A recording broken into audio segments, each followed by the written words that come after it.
Hi, എല്ലാവർക്കും സുഖമാണെന്ന് വിശ്വസിക്കുന്നു. എല്ലാ പ്രശ്നങ്ങളും ശരിയാകൂട്ടോ, ടെൻഷനാകണ്ട. ഇന്നൊരു ത്രില്ലിംഗ് സ്റ്റോറിയാണ്. ഒരു നഗരം, ഭയം, തുടർച്ചയായ കൊലപാതക സംഭവങ്ങൾ. രാത്രി സമയത്ത് തനിയെ പോകുന്ന പെൺകുട്ടികളുടെ അടുത്താണ് ഈ അറ്റാക്ക് നടക്കുന്നത്. ഒന്ന് രണ്ട് സംഭവങ്ങളല്ല, ഒരുപാട് കാര്യങ്ങൾ ഇത്തരത്തിൽ നടന്നുകൊണ്ടേയിരിക്കുന്നു. ചിലർ കൊല്ലപ്പെടുന്നു, ചിലർ എങ്ങനെയെങ്കിലും രക്ഷപ്പെടുന്നു. ആരാണ് ഈ സീരിയൽ കില്ലർ? അവൻ എവിടെ നിന്നും വരുന്നു? എങ്ങനെ ഒരു തെളിവ് പോലുമില്ലാതെ അപ്രത്യക്ഷനാകുന്നു? ഈ ചോദ്യങ്ങൾക്കുള്ള മറുപടി കണ്ടെത്താൻ ഒരു പോലീസ് സംഘം അന്വേഷണം ആരംഭിക്കുന്നു. പക്ഷേ ഈ കേസ് ഒരു സാധാരണ കേസല്ല. ചില സമയങ്ങളിൽ സത്യം എവിടെ നിന്ന് വെളിപ്പെടുമെന്ന് പറയാൻ കഴിയില്ല. ഈ കഥയുടെ ഓരോ ഭാഗങ്ങളും കഴിഞ്ഞു പോകുന്തോറും നിങ്ങളെ മറ്റൊരു സംശയത്തിലേക്ക് കൊണ്ടുപോകും. ഒടുവിൽ നിങ്ങൾ വിചാരിക്കുന്നത് ഒന്നായിരിക്കും, പക്ഷേ നടക്കുന്നത് മറ്റൊന്നായിരിക്കും. എന്നാൽ ഒന്ന് ലൈക്ക് ചെയ്ത് കണ്ടോളൂ. കഥയുടെ തുടക്കത്തിൽ തന്നെ ആ രാത്രി നഗരം പതിവ് പോലെ തൻ്റെ വേഗതയിൽ നീങ്ങിക്കൊണ്ടിരിക്കുന്നു. റോഡിൽ വാഹനങ്ങൾ ക്രമമായി ഓടിക്കൊണ്ടിരിക്കുന്നു. ചില കടകൾ ഇനിയും അടച്ചിരുന്നില്ല.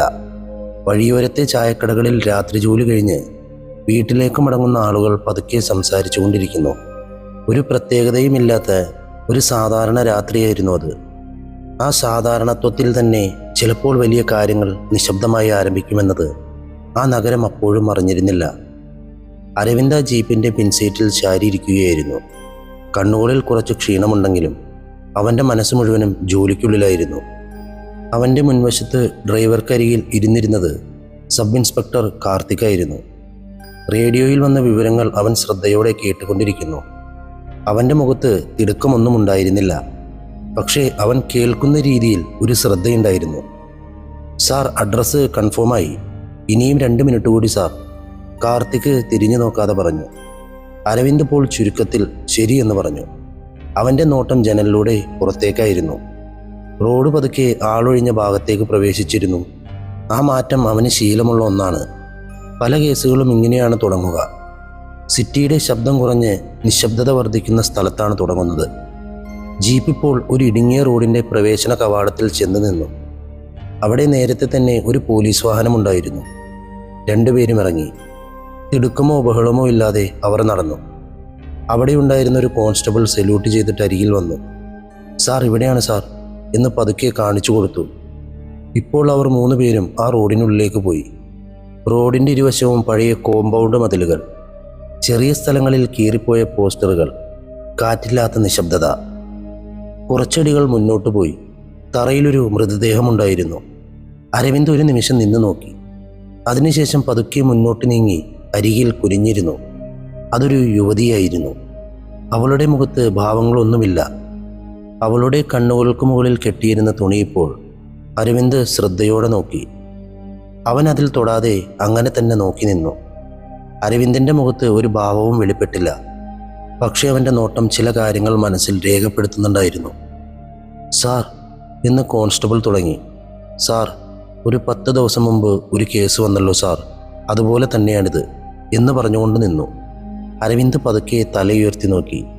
അവിടെയും ഇതുപോലെയായിരുന്നോ? അതെ സാർ, കണ്ണു കെട്ടിയിരുന്നു, പക്ഷേ ലൊക്കേഷൻ വേറെയാണ്. ആ കോൺസ്റ്റബിൾ പറഞ്ഞു പൂർത്തിയാക്കിയില്ല. അരവിന്ദ് ഒരു നിമിഷം നിശബ്ദനായി. അവൻ്റെ മനസ്സിൽ ആ വിവരം തനിയെ വന്നു.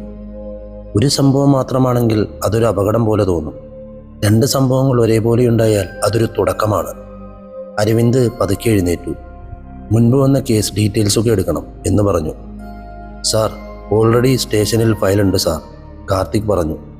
അരവിന്ദ് അവനെ ഒരു നിമിഷം നോക്കി. അതിനുശേഷം വീണ്ടും ആ സ്ഥലം ചുറ്റിനും നോക്കി. ആ റോഡിൽ വലിയ പിടിവലികളൊന്നും നടന്ന അടയാളങ്ങളൊന്നുമില്ല. എല്ലാം നിശബ്ദമായിരുന്നു.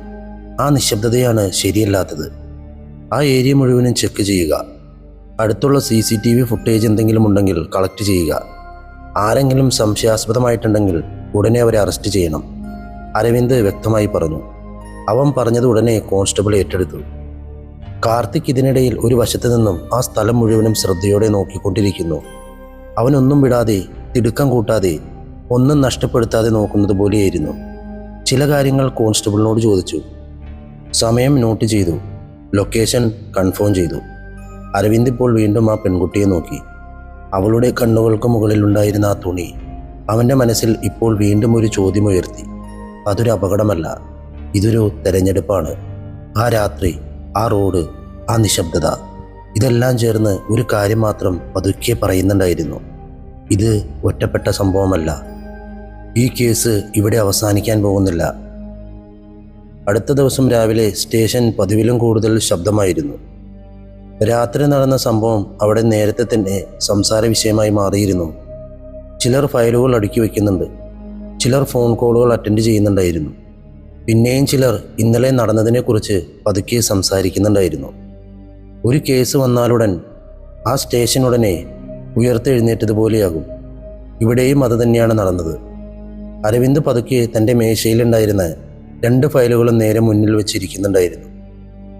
ഒന്ന് ഇന്നലെ രാത്രി നടന്ന സംഭവം, മറ്റൊന്ന് 10 ദിവസം മുമ്പ് നടന്ന ആ കേസ്. അരവിന്ദ് രണ്ടും ഒരേ സമയം തുറന്നു വച്ചിരുന്നു. പേജുകൾ മാറി മാറി കുറിപ്പുകൾ നോക്കി. വീണ്ടും തുടക്കത്തിലേക്ക് മടങ്ങി. അവനൊരു കാര്യം തിരയുകയായിരുന്നു. ഒരു വിവരമല്ല, ഒരു ബന്ധത്തെ, കണക്ഷൻ. ആ സമയത്താണ് കാർത്തിക് ഉള്ളിലേക്ക് വന്നത്. അവൻ്റെ കയ്യിലൊരു ബ്രൗൺ കവറുണ്ടായിരുന്നു. സാർ, പോസ്റ്റ്മോർട്ടം റിപ്പോർട്ട് വന്നു സാർ, കാർത്തിക് പതുക്കെ പറഞ്ഞു. അരവിന്ദ് ഉടനെ അത് വാങ്ങി. അവൻ കവർ തുറന്ന് റിപ്പോർട്ട് പുറത്തെടുത്തു. അത് വായിക്കാൻ തുടങ്ങി. പേജുകൾ മറിക്കുന്ന ശബ്ദം. അവൻ്റെ കണ്ണുകൾ ഓരോ വരിയും ശ്രദ്ധയോടെ വായിക്കുന്നു. ഒരു വാക്കുപോലും അവൻ വിട്ടില്ല. ചിലയിടങ്ങളിൽ അവൻ നിന്നു. അതിനുശേഷം വീണ്ടും വായിച്ചു. അടുത്ത വരിയിലേക്ക് നീങ്ങി. കാർത്തിക് ഇപ്പോൾ അരവിന്ദിൻ്റെ എതിർവശത്ത് നിൽക്കുകയാണ്. അവനൊന്നും സംസാരിച്ചില്ല. അവൻ്റെ നോട്ടം റിപ്പോർട്ടിലല്ല, അരവിന്ദൻ്റെ ഭാവങ്ങളിലായിരുന്നു. കുറച്ച് മിനിറ്റുകൾക്ക് ശേഷം അരവിന്ദ് റിപ്പോർട്ട് പതുക്കെ മേശപ്പുറത്ത് വെച്ചു. കാർത്തിക്, മുൻപ് വന്ന കേസ് റിപ്പോർട്ട് എടുക്കണം. സാർ, ഓൾറെഡി ഫയലിലുണ്ട് സാർ. കാർത്തിക് ഉടനെ ആ ഫയൽ അരവിന്ദിൻ്റെ വശത്തേക്ക് നീക്കി. അരവിന്ദ് അത് തുറന്നു നോക്കി. 2 റിപ്പോർട്ടുകൾ, 2 വ്യത്യസ്ത പെൺകുട്ടികൾ. പക്ഷേ അവൻ തെരഞ്ഞുകൊണ്ടിരുന്നത് വ്യത്യാസമല്ല, സാമ്യമാണ്. അരവിന്ദ് 2 റിപ്പോർട്ടുകളും വശങ്ങളിൽ വച്ചു. ഓരോ വരിയും താരതമ്യം ചെയ്തു നോക്കി. ടൈമിംഗ്, മുറിവുകൾ, അവസ്ഥ. അവൻ്റെ നോട്ടം പതുക്കെ ഒരു നിഗമനത്തിലേക്ക് പോയി. അതേ പാറ്റേൺ തന്നെയാണ്, അരവിന്ദ് പതുക്കെ പറഞ്ഞു. അതൊരു ഉറപ്പിക്കൽ പോലെയായിരുന്നു. കാർത്തിക് തലയാട്ടി. അതെ സാർ, തീർച്ചയായും ഒരേ പാറ്റേണാണ് സാർ. കോർ സ്ട്രക്ചർ ഒരേപോലെയാണുള്ളത്. അവൻ പറയുന്ന രീതി ഒരു നിരീക്ഷണം പോലെയായിരുന്നു. അരവിന്ദ് അപ്പോൾ കാർത്തികിനെ അഭിനന്ദിക്കുന്ന രീതിയിൽ നോക്കി. നിന്റെ നിരീക്ഷണം പ്രധാനപ്പെട്ടതാണ് കാർത്തിക്. ഇവിടെ നോക്കൂ. അതുമാത്രമല്ല, 2ലും കണ്ണുകൾ കെട്ടിയിട്ടുണ്ട്. അവൻ ആ വാക്കുകൾ പതുക്കെ പറഞ്ഞു. അതെ, ഇത് യാദർശികമല്ല. ഇപ്പോൾ ആ മുറി വീണ്ടും നിശബ്ദമായി. ഇരയെ കാണാൻ കഴിയാത്ത വിധം ചെയ്യുന്നത് എന്തായിരിക്കും? നീ ഒന്ന് ആലോചിച്ചു നോക്കൂ കാർത്തിക്. അതിനു പിന്നിൽ എന്തെങ്കിലും കാരണമുണ്ടാവുമല്ലോ. കാർത്തിക് ഇപ്പോൾ പതുക്കെ ചിന്തിച്ചു. അതെ സാർ, കൺട്രോൾ, ഒരുപക്ഷെ നിയന്ത്രണമായിരിക്കുമോ? അത് കേട്ടതും അരവിന്ദ് അവനെ നോക്കി. നീ എന്താണ് അങ്ങനെ പറയാൻ കാരണം? അതെ സാർ, അതായത് വിക്ടിമിന് യാതൊരു നിയന്ത്രണവുമില്ലാതെ ഇരിക്കണമെന്ന് അവൻ ചിന്തിക്കുന്നുണ്ടാവും സാർ. അവർക്ക് സാഹചര്യമൊന്നും മനസ്സിലാക്കാൻ കഴിയരുത്. അതായിരിക്കും ഇത്. കാർത്തിക് പറഞ്ഞുകൊണ്ട് തന്നെ താൻ പറഞ്ഞത് ശരിയാണോ തെറ്റാണോ എന്ന രീതിയിൽ അരവിന്ദിനെ നോക്കി. അരവിന്ദ് ഇപ്പോൾ പതുക്കെ തലയാട്ടി. അരവിന്ദ് വീണ്ടും റിപ്പോർട്ടുകൾ നോക്കി. എനിക്ക് തോന്നുന്നു ഇതേ പാറ്റേണിൽ കൊലപാതകങ്ങൾ തുടരുമെന്ന്. ആ വാക്കുകൾ ഒരു പ്രവചനം പോലെയായിരുന്നു. മുറിയിലെ വായു അല്പം ഭാരമുള്ളതായി മാറി. അടുത്ത കുറച്ച് ദിവസങ്ങൾ ആ സ്റ്റേഷന് പതിവ് വേഗതയേക്കാൾ വ്യത്യസ്തമായിരുന്നു. അതേപോലെയുള്ള 2ാമത്തെ സംഭവം കൺഫേം ആയതോടെ ഇപ്പോൾ ആ അന്വേഷണം ഒരു പ്രത്യേക ദിശയിലേക്ക് തിരിഞ്ഞു. ഫയലുകൾ വെറുതെ മേശപ്പുറത്ത് കിടന്നില്ല. ഓരോ പേപ്പറും വീണ്ടും വീണ്ടും പരിശോധിക്കപ്പെട്ടു. ഓരോ ഡീറ്റെയിൽസും വീണ്ടും വീണ്ടും താരതമ്യം ചെയ്യപ്പെട്ടു. ആ 2 പോസ്റ്റ്മോർട്ടം റിപ്പോർട്ടുകൾ പോലും ഇപ്പോൾ വെറുമൊരു രേഖയല്ലാതെ ഒരു പാറ്റേൺ തെളിയിക്കാനുള്ള ശ്രമത്തിന് സാക്ഷികളായി മാറി. അരവിന്ദ് അന്വേഷണത്തിന് ഒരു വ്യക്തമായ സ്ട്രക്ചർ നൽകാൻ തുടങ്ങിയിരുന്നു. ഇപ്പോൾ അരവിന്ദിനൊപ്പം SI കാർത്തികും മറ്റൊരു SI മുരളിയും ചേർന്നിരുന്നു. മുരളി സംസാരിക്കുമ്പോൾ അല്പം നേരിട്ടായിരിക്കും സംസാരിക്കുക. ചില സമയങ്ങളിൽ തിടുക്കത്തിൽ തീരുമാനങ്ങളിലെത്താൻ അവൻ ശ്രമിക്കും. അതേസമയം കാർത്തിക്, അവൻ സംസാരിക്കുന്ന രീതി മിതമായാണ്. അവൻ പറയുന്നത് ഒരു നിരീക്ഷണം പോലെയായിരിക്കും. 2 പേർക്കുമിടയിൽ അരവിന്ദനെ ബാലൻസ് ചെയ്തുകൊണ്ട് ഇപ്പോൾ ആ കേസ് മുന്നോട്ട് പോയിക്കൊണ്ടിരിക്കുന്നു. അതോടൊപ്പം 4 കോൺസ്റ്റബിൾമാർ, രവി, ശേഖർ, പ്രഭു, മണികണ്ഠൻ. എല്ലാവരും വെവ്വേറെ ഏരിയകളിൽ വിവരങ്ങൾ ശേഖരിക്കാൻ തുടങ്ങിയിരിക്കുന്നു. സ്റ്റേഷനിൽ ഒരു ടീം ജോലി ചെയ്യുന്ന രീതിയിലുള്ള അന്തരീക്ഷം രൂപപ്പെട്ടു. സാർ, ഇതൊരു റാൻഡം കേസല്ല സാർ, മുരളി ഫയൽ മൂടി വെച്ചുകൊണ്ട് പറഞ്ഞു. 2 കേസിലും സമീപനം ഏകദേശം ഒരുപോലെയാണ് സാർ. ഇതൊരാൾ തന്നെയാണ് ചെയ്യുന്നത്. അപ്പോൾ മുരളിയുടെ ശബ്ദത്തിൽ ഒരു ഉറപ്പുണ്ടായിരുന്നു. അരവിന്ദ് അവനെ നോക്കി. അങ്ങനെയെങ്കിൽ അവൻ ഇനിയും നിർത്താൻ പോകുന്നില്ല എന്നല്ലേ നീ പറയുന്നത്? ആ വാക്കുകൾ അവിടെ ഉണ്ടായിരുന്ന എല്ലാവരെയും ഒരു നിമിഷം നിശബ്ദരാക്കി. അതേസമയം കാർത്തിക് ഒരു പേപ്പർ മേശപ്പുറത്ത് വെച്ചു. സാർ, ഈ 2 ലൊക്കേഷനുകൾക്കുമിടയിൽ ഒരു ഏകദേശ റേഡിയസ് എടുത്താൽ ഈ ഏരിയയാണ് സാർ കോമണായി വരുന്നത്. ഇപ്പോൾ അവൻ മാപ്പ് കാണിച്ചു കൊടുത്തു. അതൊരു ലളിതമായ നിരീക്ഷണം പോലെ തോന്നാമെങ്കിലും ആ അന്വേഷണത്തിന് ഒരു ദിശ നൽകുന്ന പോലെയായിരുന്നു. ശരി, ആ ഏരിയ പൂർണ്ണമായും ചെക്ക് ചെയ്യണം. പഴയ പരാതികൾ, മിസ്സിംഗ് റിപ്പോർട്ടുകൾ. അരവിന്ദ് വ്യക്തമായ നിർദ്ദേശങ്ങൾ നൽകി. ആ ചർച്ചകൾ കഴിഞ്ഞ് കുറച്ച് ദിവസങ്ങൾക്കുള്ളിൽ പുതിയൊരു വിവരം വന്നു ചേർന്നു. ഇത്തവണ ആക്രമിക്കപ്പെട്ട വ്യക്തിയും ജീവനോടെ ഉണ്ടായിരുന്നു. ആ വിവരം വന്ന ഉടനെ ടീം മുഴുവനും ആശുപത്രിയിലേക്ക് പോയി. ആശുപത്രി ഇടനാഴിയിലുണ്ടായിരുന്ന ആ നിശബ്ദത ആ കേസിലുണ്ടായിരുന്ന ഗൗരവം വീണ്ടും പ്രതിഫലിപ്പിച്ചു. ആ പെൺകുട്ടി അഡ്മിറ്റായ റൂമിന് പുറത്ത് അവളുടെ മാതാപിതാക്കളുണ്ടായിരുന്നു. മുഖത്ത് ഭയം, ദേഷ്യം, നിസ്സഹായ അവസ്ഥ, എല്ലാം കലർന്നൊരു ഭാവം. അവർ അനുവാദം വാങ്ങി ഉള്ളിലേക്ക് പോയി. ആ പെൺകുട്ടി കിടക്കയിൽ ചാരിയിരിക്കുകയായിരുന്നു. അവളുടെ കണ്ണുകളിൽ ഇനിയും ഒരു അവ്യക്തതയുണ്ടായിരുന്നു. കൂടാതെ അപമാനവും തോൽവിയും ഉണ്ടായിരുന്നു. അവൾ ഇനിയും ആ സംഭവത്തിൽ നിന്നും പൂർണ്ണമായും പുറത്തു വന്നിട്ടില്ല എന്ന് അവളുടെ മുഖം പറയുന്നുണ്ടായിരുന്നു. അരവിന്ദ് അരികിലേക്ക് ചെന്നു. നോക്കുമോളെ, നീ പേടിക്കണ്ട, ഞങ്ങൾ പോലീസാണ്. ഞങ്ങൾ ചോദിക്കുന്ന ചോദ്യങ്ങൾക്ക് നീ കറക്റ്റായി ആലോചിച്ച് ഉത്തരം പറയണം. എന്നാലേ നമുക്ക് കുറ്റവാളിയെ പിടിക്കാൻ കഴിയൂ. നിനക്കെന്തെങ്കിലും ബുദ്ധിമുട്ടുണ്ടെങ്കിൽ പറയണം, ഓക്കെ? അരവിന്ദ് പതുക്കെ തുടങ്ങി. ആ പെൺകുട്ടി കുറച്ച് നിമിഷം നിശബ്ദയായിരുന്നു. അതിനുശേഷം സംസാരിക്കാൻ തുടങ്ങി. സാർ, ഞാൻ ജോലി കഴിഞ്ഞ് വീട്ടിലേക്ക് പോവുകയായിരുന്നു സാർ. റോഡിൽ നല്ല തിരക്കുണ്ടായിരുന്നു. പക്ഷേ കുറച്ച് മുന്നോട്ട് പോയി കഴിഞ്ഞപ്പോൾ തിരക്കെല്ലാം കുറഞ്ഞു. ആ ഭാഗത്ത് ആളനക്കമില്ലായിരുന്നു. എന്താണെന്ന് അറിയില്ല സാർ. പെട്ടെന്ന് പിന്നിൽ നിന്നും ആരോ വന്ന പോലെ തോന്നി. അതിനുശേഷം മുറി മുഴുവനും ഒന്ന് നിശബ്ദമായി. പെട്ടെന്ന് ആ പെൺകുട്ടി വീണ്ടും പറഞ്ഞു, എനിക്കൊരു തരം ബോധക്ഷയം പോലെയായി. അതിനുശേഷം എന്ത് സംഭവിച്ചെന്നറിയില്ല. അവളുടെ ശബ്ദം ഇനിയും കുറഞ്ഞു. എഴുന്നേറ്റപ്പോൾ കണ്ണുകളെല്ലാം കെട്ടിയിരുന്നു. എവിടെയാണുള്ളതെന്ന് മനസ്സിലായില്ല. അരവിന്ദ് പതുക്കെ ചോദിച്ചു, ആ കുറ്റവാളി എന്തെങ്കിലും സംസാരിച്ചോ? എന്തെങ്കിലും ശബ്ദം കേട്ടോ മോളെ? ഇല്ല സാർ, അവൻ സംസാരിച്ചതൊന്നും എനിക്കറിയില്ല. പക്ഷേ അവൻ എന്നെ തൊട്ടതും എൻ്റെ അരികിലുണ്ടായിരുന്നതും മാത്രം എനിക്കറിയാമായിരുന്നു സാർ. അരവിന്ദ് തടസ്സങ്ങളൊന്നുമില്ലാതെ അവളെ ശ്രദ്ധയോടെ കേട്ടിരുന്നു. അതിനുശേഷം എന്തായി മോളെ? അതെ സാർ, ഞാനുണ്ടായിരുന്ന സ്ഥലം കാട് പിടിച്ച പോലെ തോന്നി. ആ പെൺകുട്ടിയുടെ ശബ്ദം വിറച്ചു. അതിനുശേഷം അവളുടെ വാക്കുകൾ നിന്നു. അവളുടെ മുഖത്ത് ആ ഓർമ്മകളുടെ നിഴൽ കണ്ടു. പക്ഷെ അവൾ അത് പറയാൻ ശ്രമിച്ചില്ല. അരവിന്ദ് കുറച്ച് നിമിഷങ്ങൾക്ക് ശേഷം പറഞ്ഞു, സാരമില്ല മോളെ, അവനെക്കുറിച്ച്, ആ കുറ്റവാളിയെക്കുറിച്ച് എന്തെങ്കിലും സൂചന കിട്ടിയാൽ മാത്രം പറയൂ. അവൻ എൻ്റെ അടുത്താണ് സാർ ഉണ്ടായിരുന്നത്. ദൂരെ ഏതോ വണ്ടി വരുന്ന ശബ്ദം കേട്ടു. അവൻ അവിടെ നിന്ന് ഓടിപ്പോയി സാർ. മുരളി അപ്പോൾ ഇടയിൽ കയറി. അതായത് ആളുകൾ വന്നപ്പോൾ അവൻ ഓടിപ്പോയോ? അരവിന്ദ് ഒന്നും സംസാരിച്ചില്ല. അരവിന്ദ് ഇപ്പോൾ മുഴുവൻ മൊഴിയും മനസ്സിൽ വിശകലനം ചെയ്യുകയായിരുന്നു. കാർത്തിക് നോട്ട്ബുക്കിലും വോയിസ് റെക്കോർഡിങ്ങിലും ആ പെൺകുട്ടി പറഞ്ഞ കാര്യങ്ങൾ ശ്രദ്ധയോടെ രേഖപ്പെടുത്തി. അവർ 3 പേരും പുറത്തു വന്നു. ആശുപത്രി ഇടനാഴിയിൽ കുറച്ച് നിമിഷം ആരും ഒന്നും സംസാരിച്ചില്ല. അരവിന്ദ് തന്നെയാണ് പതുക്കെ തുടങ്ങിയത്. അതെ, ഇത് കൺഫേമാണ്, അവൻ തന്നെയാണ്.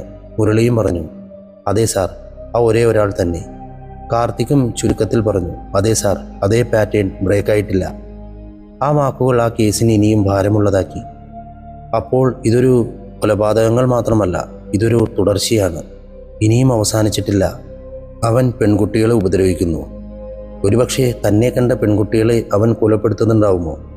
കാണാത്ത പെൺകുട്ടികളാണോ അവൻ വെറുതെ വിടുന്നത്? ആ നഗരത്തിൽ നടന്ന സംഭവങ്ങൾ ഇപ്പോൾ സ്റ്റേഷൻ്റെ ഉള്ളിൽ മാത്രം ഒതുങ്ങാതെ പുറത്തേക്കും വ്യാപിക്കാൻ തുടങ്ങിയിരുന്നു. ആദ്യം 2 സംഭവങ്ങൾ നിശബ്ദമായി കൈകാര്യം ചെയ്യപ്പെട്ടെങ്കിലും തുടർന്നുണ്ടായ അക്രമങ്ങളും ജീവനോടെ രക്ഷപ്പെട്ട പെൺകുട്ടികളുടെ വിവരങ്ങളും പതുക്കെ മീഡിയയുടെ കയ്യിലെത്തിയിരുന്നു. ഒരു ദിവസം രാവിലെ ന്യൂസ് ചാനലുകളെല്ലാം ഒരേപോലെ ഒരു ഹെഡ്ലൈനുകളോടെയാണ് തുടങ്ങിയത്. പെൺകുട്ടികൾക്ക് നേരെ തുടർച്ചയായ ആക്രമണം. രാത്രികാലങ്ങളിൽ പോലീസിൻ്റെ സുരക്ഷാ ചോദ്യചിഹ്നം. പോലീസ് എന്ത് ചെയ്യുന്നു? ഇത്തരത്തിലുള്ള ചോദ്യങ്ങൾ ടെലിവിഷനിലും സോഷ്യൽ മീഡിയയിലും വേഗത്തിൽ പടരാൻ തുടങ്ങി. ആ വാർത്തകൾ കണ്ട ജനങ്ങളുടെ പ്രതികരണവും അതേ വേഗതയിൽ വർദ്ധിച്ചു. സ്റ്റേഷന് പുറത്ത് റിപ്പോർട്ടർമാർ കാത്തു നിൽക്കുന്നുണ്ടായിരുന്നു. ക്യാമറ, മൈക്ക്, ലൈവ് അപ്ഡേറ്റ്സ് ഇതെല്ലാം ആ കെട്ടിടത്തിന് ഒരു സമ്മർദ്ദം നൽകിയതുപോലെയായിരുന്നു. ഉള്ളിലുണ്ടായിരുന്ന ഉദ്യോഗസ്ഥർ ഓരോരുത്തരും അതറിഞ്ഞുകൊണ്ട് തന്നെയാണ് ഇരുന്നത്. ഫോൺ കോളുകൾ നിലയ്ക്കാതെ വന്നുകൊണ്ടേയിരിക്കുന്നു. മേലുദ്യോഗസ്ഥർ അപ്ഡേറ്റ് ആവശ്യപ്പെടുന്നു. എന്താണ് ചെയ്യുന്നത്? പുരോഗതി എന്താണ്? സംശയിക്കുന്ന ആരെങ്കിലും ഉണ്ടോ എന്ന ചോദ്യങ്ങൾ തുടർച്ചയായി വന്നുകൊണ്ടിരിക്കുന്നു. അരവിന്ദ് തൻ്റെ മേശക്കരികിൽ നിൽക്കുകയായിരുന്നു.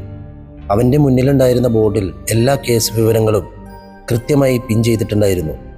ലൊക്കേഷൻസ്, തീയതി, സമയം, വിക്ടിം, വിവരങ്ങൾ, പോസ്റ്റ്മോർട്ടം കുറിപ്പുകൾ എല്ലാം ഒരേ നോട്ടത്തിൽ അരവിന്ദ് കണ്ടു. ആ ബോർഡ് ഇപ്പോൾ വെറുമൊരു മാപ്പ് പോലെയല്ല, ഒരു പാറ്റേൺ കാണിക്കുന്ന നിശബ്ദത പോലെയായിരുന്നു. SI മുരളി ആ ബോർഡിൻ്റെ അരികിൽ നിൽക്കുകയാണ്. അവൻ്റെ കയ്യിൽ ഒരു നോട്ട് പാഡ്. സാർ, ജനങ്ങളുടെ സമ്മർദ്ദം കൂടുതലാണ് സാർ. മീഡിയയുടെ പ്രഷറും. ഇന്നലെ രാത്രി 2 പരാതികൾ കൂടി വന്നിട്ടുണ്ട് സാർ. അതായത് സംശയാസ്പദമായ സ്ഥലങ്ങളിൽ ആക്രമണ ശ്രമങ്ങൾ നടന്നതായി പറയുന്നുണ്ട് സാർ. അരവിന്ദ് തിരിഞ്ഞു നോക്കി. വെരിഫൈ ചെയ്തോ? ചെയ്തുകൊണ്ടിരിക്കുന്നു സാർ. പക്ഷെ ഉറപ്പുള്ള ഒന്നും കിട്ടിയില്ല, മുരളി പറഞ്ഞു. ആ സമയത്താണ് കാർത്തിക് ഒരു ഫയൽ ടേബിളിൽ വെച്ചത്. സാർ, ഇന്നലെ റെയിൽവേ സ്റ്റേഷൻ കേസിലെ ടൈം കൺഫേം ചെയ്തിട്ടുണ്ട് സാർ. മുൻപത്തെ കേസിനോട് വളരെ അടുത്താണ്, കാർത്തിക് ചുരുക്കത്തിൽ പറഞ്ഞു. അരവിന്ദ് അത് നോക്കി. അതായത് ആ സമയത്ത് ഒരു പെൺകുട്ടിയെ ആക്രമിക്കാൻ ശ്രമിച്ചിട്ടുണ്ട്. ആ പെൺകുട്ടി ഇരുട്ടിൽ നിന്നും രക്ഷപ്പെട്ടു വന്നിട്ടുണ്ട്. അതേ സമയം തന്നെയാണോ? അതെ സാർ, ഏകദേശം അത് തന്നെയാണ്. ആ ഒരു കാര്യം ബോർഡിലുണ്ടായിരുന്ന വിവരങ്ങളുമായി ചേർന്ന് നിന്നു. അരവിന്ദ് പതുക്കെ ആ ബോർഡിൻ്റെ അരികിലേക്ക് നടന്നു. അവൻ്റെ വിരൽ ഒരു പോയിന്റിൽ നിന്നു. ലൊക്കേഷൻ. ഇവൻ ഏകദേശം ഒരു സർക്കിൾ ഏരിയയ്ക്കുള്ളിലാണ് മൂവ് ചെയ്തുകൊണ്ടിരിക്കുന്നത്. അവനപ്പോൾ ആ ഏരിയയിലുള്ളവൻ തന്നെയായിരിക്കുമോ?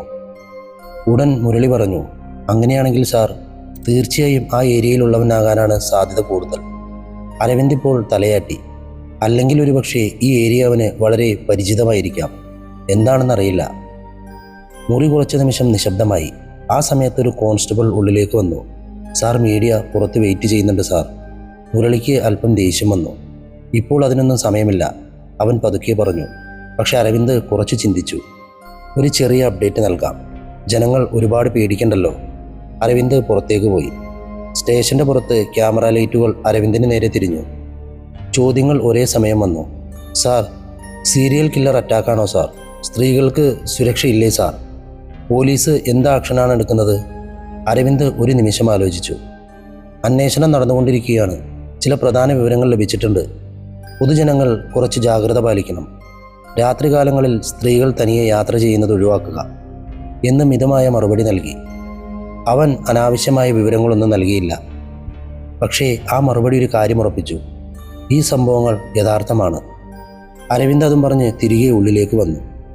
ആ മുറി വീണ്ടും ആ ബോർഡിലേക്ക് തിരിഞ്ഞു. നമുക്ക് 2 കാര്യങ്ങൾ വ്യക്തമാണ്, അരവിന്ദ് പറഞ്ഞു. 1, ഇതൊരാൾ തന്നെയാണ് ചെയ്യുന്നത്. 2, അവൻ ഇനിയും നിർത്താൻ പോകുന്നില്ല. ആ വാക്കുകൾ അവിടെയുള്ള എല്ലാവരിലും ഇനിയും ഭാരമായി തോന്നി. മുരളി ചുരുക്കത്തിൽ പറഞ്ഞു, സാർ, അങ്ങനെയാണെങ്കിൽ അടുത്തത് എപ്പോൾ വേണമെങ്കിലും അവൻ ഏത് പെൺകുട്ടിയെ വേണമെങ്കിലും ആക്രമിക്കാം, അല്ലെങ്കിൽ സെക്ഷുവലായിട്ട് എന്തെങ്കിലും ചെയ്യാം. കാർത്തിക് പറഞ്ഞു, സാർ, ഒരുപക്ഷെ അതേ ടൈം റേഞ്ചിലാണോ അവൻ ഫ്രീ ആയിട്ട് പുറത്തിറങ്ങുന്നത്? അരവിന്ദ് തലയാട്ടി. എല്ലാ ടീമുകൾക്കും വിവരം നൽകുക. പെട്രോളിംഗ് വർദ്ധിപ്പിക്കണം, പ്രത്യേകിച്ച് ഈ ഭാഗങ്ങളിൽ. അവൻ ബോർഡിൽ ചില സ്ഥലങ്ങൾ കാണിച്ചു കൊടുത്തു. കോൺസ്റ്റബിൾമാർ ഉടനെ ജോലിക്കിറങ്ങി. ആ ദിവസം മുഴുവനും സ്റ്റേഷൻ ഒരു കൺട്രോൾ റൂം പോലെ പ്രവർത്തിച്ചു. പക്ഷെ എല്ലാ പരിശ്രമങ്ങൾക്കുമിടയിൽ ഒരു സത്യം മാറിയില്ല. അവൻ ഇനിയും പുറത്തു തന്നെയുണ്ട്. അവൻ ഇനിയും അജ്ഞാതനാണ്. അവൻ ഇനിയും കാത്തിരിക്കുകയാണ്. ആ നഗരം പകൽ എത്രത്തോളം സാധാരണമായിരുന്നുവോ, രാത്രി വന്നപ്പോൾ അതേ നഗരം ഇപ്പോൾ മറ്റൊരു രീതിയിൽ തോന്നാൻ തുടങ്ങിയിരിക്കുന്നു. റോഡുകളിലെ ശബ്ദം പതുക്കെ കുറഞ്ഞു. കടകൾ ഒന്നൊന്നായി അടയ്ക്കപ്പെട്ടു. ജനങ്ങൾ അവരുടെ വീടുകൾക്കുള്ളിലേക്ക് പോയിക്കൊണ്ടിരിക്കുന്ന സമയത്ത് ആ നിശബ്ദതയ്ക്കുള്ളിൽ ഒരു ജാഗ്രതാബോധം പതുക്കെ ഉണ്ടായിരുന്നു. അത് ആരും തുറന്നു പറയാത്തൊരു ഭയമാണ്. എങ്കിലും എല്ലാവർക്കും ഉള്ളിലറിയാവുന്ന ഒരു സത്യം. ഈ രാത്രി സുരക്ഷിതമാണോ അല്ലയോ എന്ന് ഒരു സ്ത്രീക്കും ഉറപ്പില്ലായിരുന്നു. ആ രാത്രി മുഴുവനും പോലീസ് സുരക്ഷ വർദ്ധിപ്പിച്ചിരുന്നു. പ്രധാന റോഡുകളിൽ മാത്രമല്ല, ഉള്ളിലേക്ക് പോകുന്ന ഇടുങ്ങിയ തെരുവുകൾ, റെയിൽവേ സ്റ്റേഷൻ്റെ അടുത്തുള്ള വഴികൾ, ജോലി കഴിഞ്ഞ് സ്ത്രീകൾ അധികമായി പോകുന്ന വഴികൾ, ഇതെല്ലാം ശ്രദ്ധയിൽ വച്ചിരുന്നു. ആ ജോലിക്ക് അരവിന്ദ് തൻ്റെ സംഘത്തെ വെവ്വേറെയായി തിരിച്ചയച്ചിരുന്നു. ഓരോരുത്തർക്കും ലീവ് ഉണ്ടായിരുന്നുവെങ്കിലും അവർ ഷിഫ്റ്റ് അടിസ്ഥാനത്തിൽ ജോലി ചെയ്തു. ചിലർ ലീവ് എടുത്തിരുന്നുവെങ്കിലും അവരെയും തിരികെ വിളിച്ചിരുന്നു. ഒരു ജീപ്പിൽ മുരളി, രവി, ശേഖർ എന്നിവരുണ്ടായിരുന്നു. മറ്റൊരു വാഹനത്തിൽ കാർത്തിക്കും മണികണ്ഠനും ഉണ്ടായിരുന്നു. ഓരോരുത്തരും തങ്ങൾക്ക് നൽകപ്പെട്ട ഭാഗങ്ങൾ പതുക്കെ ചുറ്റിക്കൊണ്ടിരിക്കുന്നു. ഒന്നും വിട്ടുപോകാതെ നോക്കണമെന്ന ശ്രദ്ധയുണ്ടായിരുന്നു. പക്ഷെ അതേസമയം ഒന്നും സംഭവിക്കാത്ത നിശബ്ദത ആ രാത്രിയെ അല്പം വിചിത്രമാക്കി. അരവിന്ദ് തനിയെയല്ലാതെ മറ്റൊരു സംഘത്തോടൊപ്പം നഗരത്തിൻ്റെ മധ്യഭാഗത്ത് ചുറ്റുകയാണ്. അവൻ്റെ നോട്ടം റോഡുകളിലായിരുന്നു. ചില സമയങ്ങളിൽ നടന്നു പോകുന്ന മനുഷ്യരെ ശ്രദ്ധിച്ചു. ചില സമയങ്ങളിൽ ആളൊഴിഞ്ഞ സ്ഥലങ്ങൾ നോക്കി. ആ സ്ഥലങ്ങളാണിപ്പോൾ അരവിന്ദിന് പ്രധാനമായി തോന്നിയത്. സാർ, ഈ രാത്രിയിൽ പോലും ജനങ്ങളുടെ തിരക്ക് പുറത്തു കുറയുന്നില്ല, നോക്കൂ സാർ. കൂടെയുണ്ടായിരുന്ന കോൺസ്റ്റബിൾ പറഞ്ഞു. അതെ, ഭയമുണ്ടെങ്കിലും മനുഷ്യരുടെ ജീവിതം നിൽക്കില്ലല്ലോ. അവർ ദൈനംദിന ജീവിതത്തിനായി നടക്കണമല്ലോ. പെട്ടെന്ന് കോൺസ്റ്റബിളിന് ആ സമയത്ത് വയർലെസ്സിൽ ഒരു വിവരം വന്നു. റെയിൽവേ സ്റ്റേഷൻ്റെ ഭാഗത്ത് സംശയാസ്പദമായ രീതിയിൽ ആളുകളുണ്ടെന്ന് ആരോ വിളിച്ചു പറഞ്ഞു. ആ ഒരു വിവരം എല്ലാ ടീമുകൾക്കും ഉടനെ പോയി. ആ സൈഡ് പോയി ചെക്ക് ചെയ്ത് നോക്കാം, അരവിന്ദ് പറഞ്ഞു. അവൻ്റെ വാഹനം ആ ദിശയിലേക്ക് നീങ്ങി. അതേസമയം കാർത്തിക്കുണ്ടായിരുന്ന വാഹനവും ആ ഭാഗത്തേക്ക് വന്നു. റെയിൽവേ സ്റ്റേഷൻ ഭാഗത്ത് രാത്രി സമയത്ത് ഒരു പ്രത്യേക നിശബ്ദതയുണ്ടാകും. ചില സമയങ്ങളിൽ ലേറ്റ് ട്രെയിനിനായി കാത്തിരിക്കുന്നവരുണ്ടാകും. ചില കടകൾ മാത്രം തുറന്നിരിക്കും. ബാക്കി ആ റെയിൽവേ സ്റ്റേഷൻ ഏരിയ മിക്കവാറും ആളൊഴിഞ്ഞിരിക്കും. ആ രാത്രി ആ സ്ഥലം അതിനേക്കാളും നിശബ്ദമായിരുന്നു. ഇപ്പോൾ പോലീസിൻ്റെ വാഹനങ്ങൾ വന്നു നിന്നു. അവരിറങ്ങി ചുറ്റും നോക്കി. മുരളി അല്പം വേഗത്തിൽ നടന്നു. സാർ, ഈ വശം നല്ല ഇരുട്ടാണ് സാർ. തീർച്ചയായും കുറ്റവാളികൾ ആ ഭാഗത്തുണ്ടാകുമെന്ന് തോന്നുന്നു. ചെക്ക് ചെയ്യൂ, അരവിന്ദ് പറഞ്ഞു. അവരാ ഭാഗത്തേക്ക് 2-3 ദിശകളിലായി പിരിഞ്ഞു നോക്കി. പാതകൾ, പ്ലാറ്റ്ഫോമിലേക്ക് പോകുന്ന വഴികൾ, ഇരുണ്ട സ്ഥലങ്ങൾ, ഒന്നും വിടാതെ നോക്കി. കുറച്ച് മിനിറ്റുകൾ കഴിഞ്ഞതും ഒരു സ്ഥലത്തും ആളുകളില്ല. സാർ, ഒരുപക്ഷെ നമുക്ക് വിവരം നൽകിയത് തെറ്റായ കോളായിരിക്കുമോ സാർ? കോൺസ്റ്റബിൾ രവി ചോദിച്ചു. അരവിന്ദ് ഒന്നും പറഞ്ഞില്ല. അവൻ ഒരിടത്തു നിന്നും ചുറ്റും നോക്കി. ആ സ്ഥലം ഒരു സാധാരണ സ്ഥലമായിരുന്നില്ല. എവിടെ നോക്കിയാലും ഇരുട്ട്. പക്ഷെ ഒന്നും കണ്ണിൽ പെടുന്നില്ല. പതുക്കെ പറഞ്ഞു, ഇത്തരത്തിലുള്ള സ്ഥലങ്ങൾ തീർച്ചയായും കുറ്റം നടക്കാൻ ഒരു വഴികാട്ടിയാകും. കുറ്റവാളികൾക്കും ഇത്തരത്തിലുള്ള സ്ഥലങ്ങളാണ് ആവശ്യം. പക്ഷേ ആ കുറ്റവാളി നമ്മൾ വരുന്നതിന് മുമ്പേ ഓടിപ്പോയിട്ടുണ്ടാകാമെന്ന് തോന്നുന്നു, കാർത്തിക് ചുരുക്കത്തിൽ പറഞ്ഞു. അതെ സാർ, ഈ ഭാഗത്ത് ഇരുട്ട് കൂടുതലാണ്. പുറത്തേക്ക് പോകാനും ഒരുപാട് വഴികളുണ്ട്. അവർ വീണ്ടും ആ സ്ഥലം മുഴുവനും തിരിഞ്ഞു നോക്കി. ചില കാൽപ്പാടുകളുണ്ടായിരുന്നു. ചില ചെരിപ്പടികളുണ്ടായിരുന്നു. മദ്യക്കുപ്പികൾ ലഭിച്ചു. കുറച്ചു നിമിഷം എല്ലാവരും നിശബ്ദരായി. പക്ഷെ ഇപ്പോൾ ആ നിശബ്ദത മറ്റൊരു തരത്തിലായിരുന്നു. ഇവിടെ ആരും ഉണ്ടായിരുന്നു എന്നത് ഉറപ്പാണ്. പക്ഷെ ഇപ്പോൾ ഇല്ല.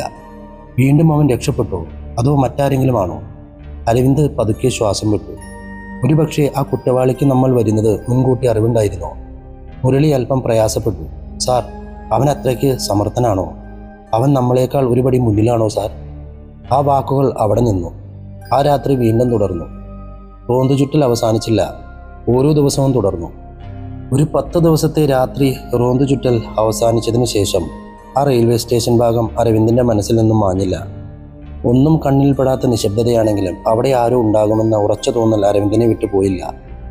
ആ തോന്നലോടെയാണ് അടുത്ത ദിവസം വീണ്ടും ആ സ്ഥലത്ത് കുറച്ച് ശ്രദ്ധ നൽകിയത്. അവിടെ എന്തെങ്കിലും വിട്ടുപോയോ എന്ന ചിന്ത വീണ്ടും അവനെ ആ ഭാഗത്തേക്ക് മറ്റൊരു ദിവസം വലിച്ചുകൊണ്ടുപോയി. ആ ഭാഗം റെയിൽവേ സ്റ്റേഷൻ്റെ പുറത്തുള്ള ഒരു ഒറ്റപ്പെട്ട സ്ഥലമായിരുന്നു. പൊതുവെ ജനങ്ങൾ അധികം ഉപയോഗിക്കാത്ത, രാത്രി സമയങ്ങളിൽ ആളൊഴിഞ്ഞതായി മാറുന്നൊരു ഭാഗം. ചില സമയങ്ങളിൽ അവിടെ ലോക്കൽ ചെറുപ്പക്കാർ കൂടിയിരുന്ന് സംസാരിക്കും. ചിലർ മദ്യപിച്ചിട്ട് അവിടെ തന്നെ ഇരിക്കും.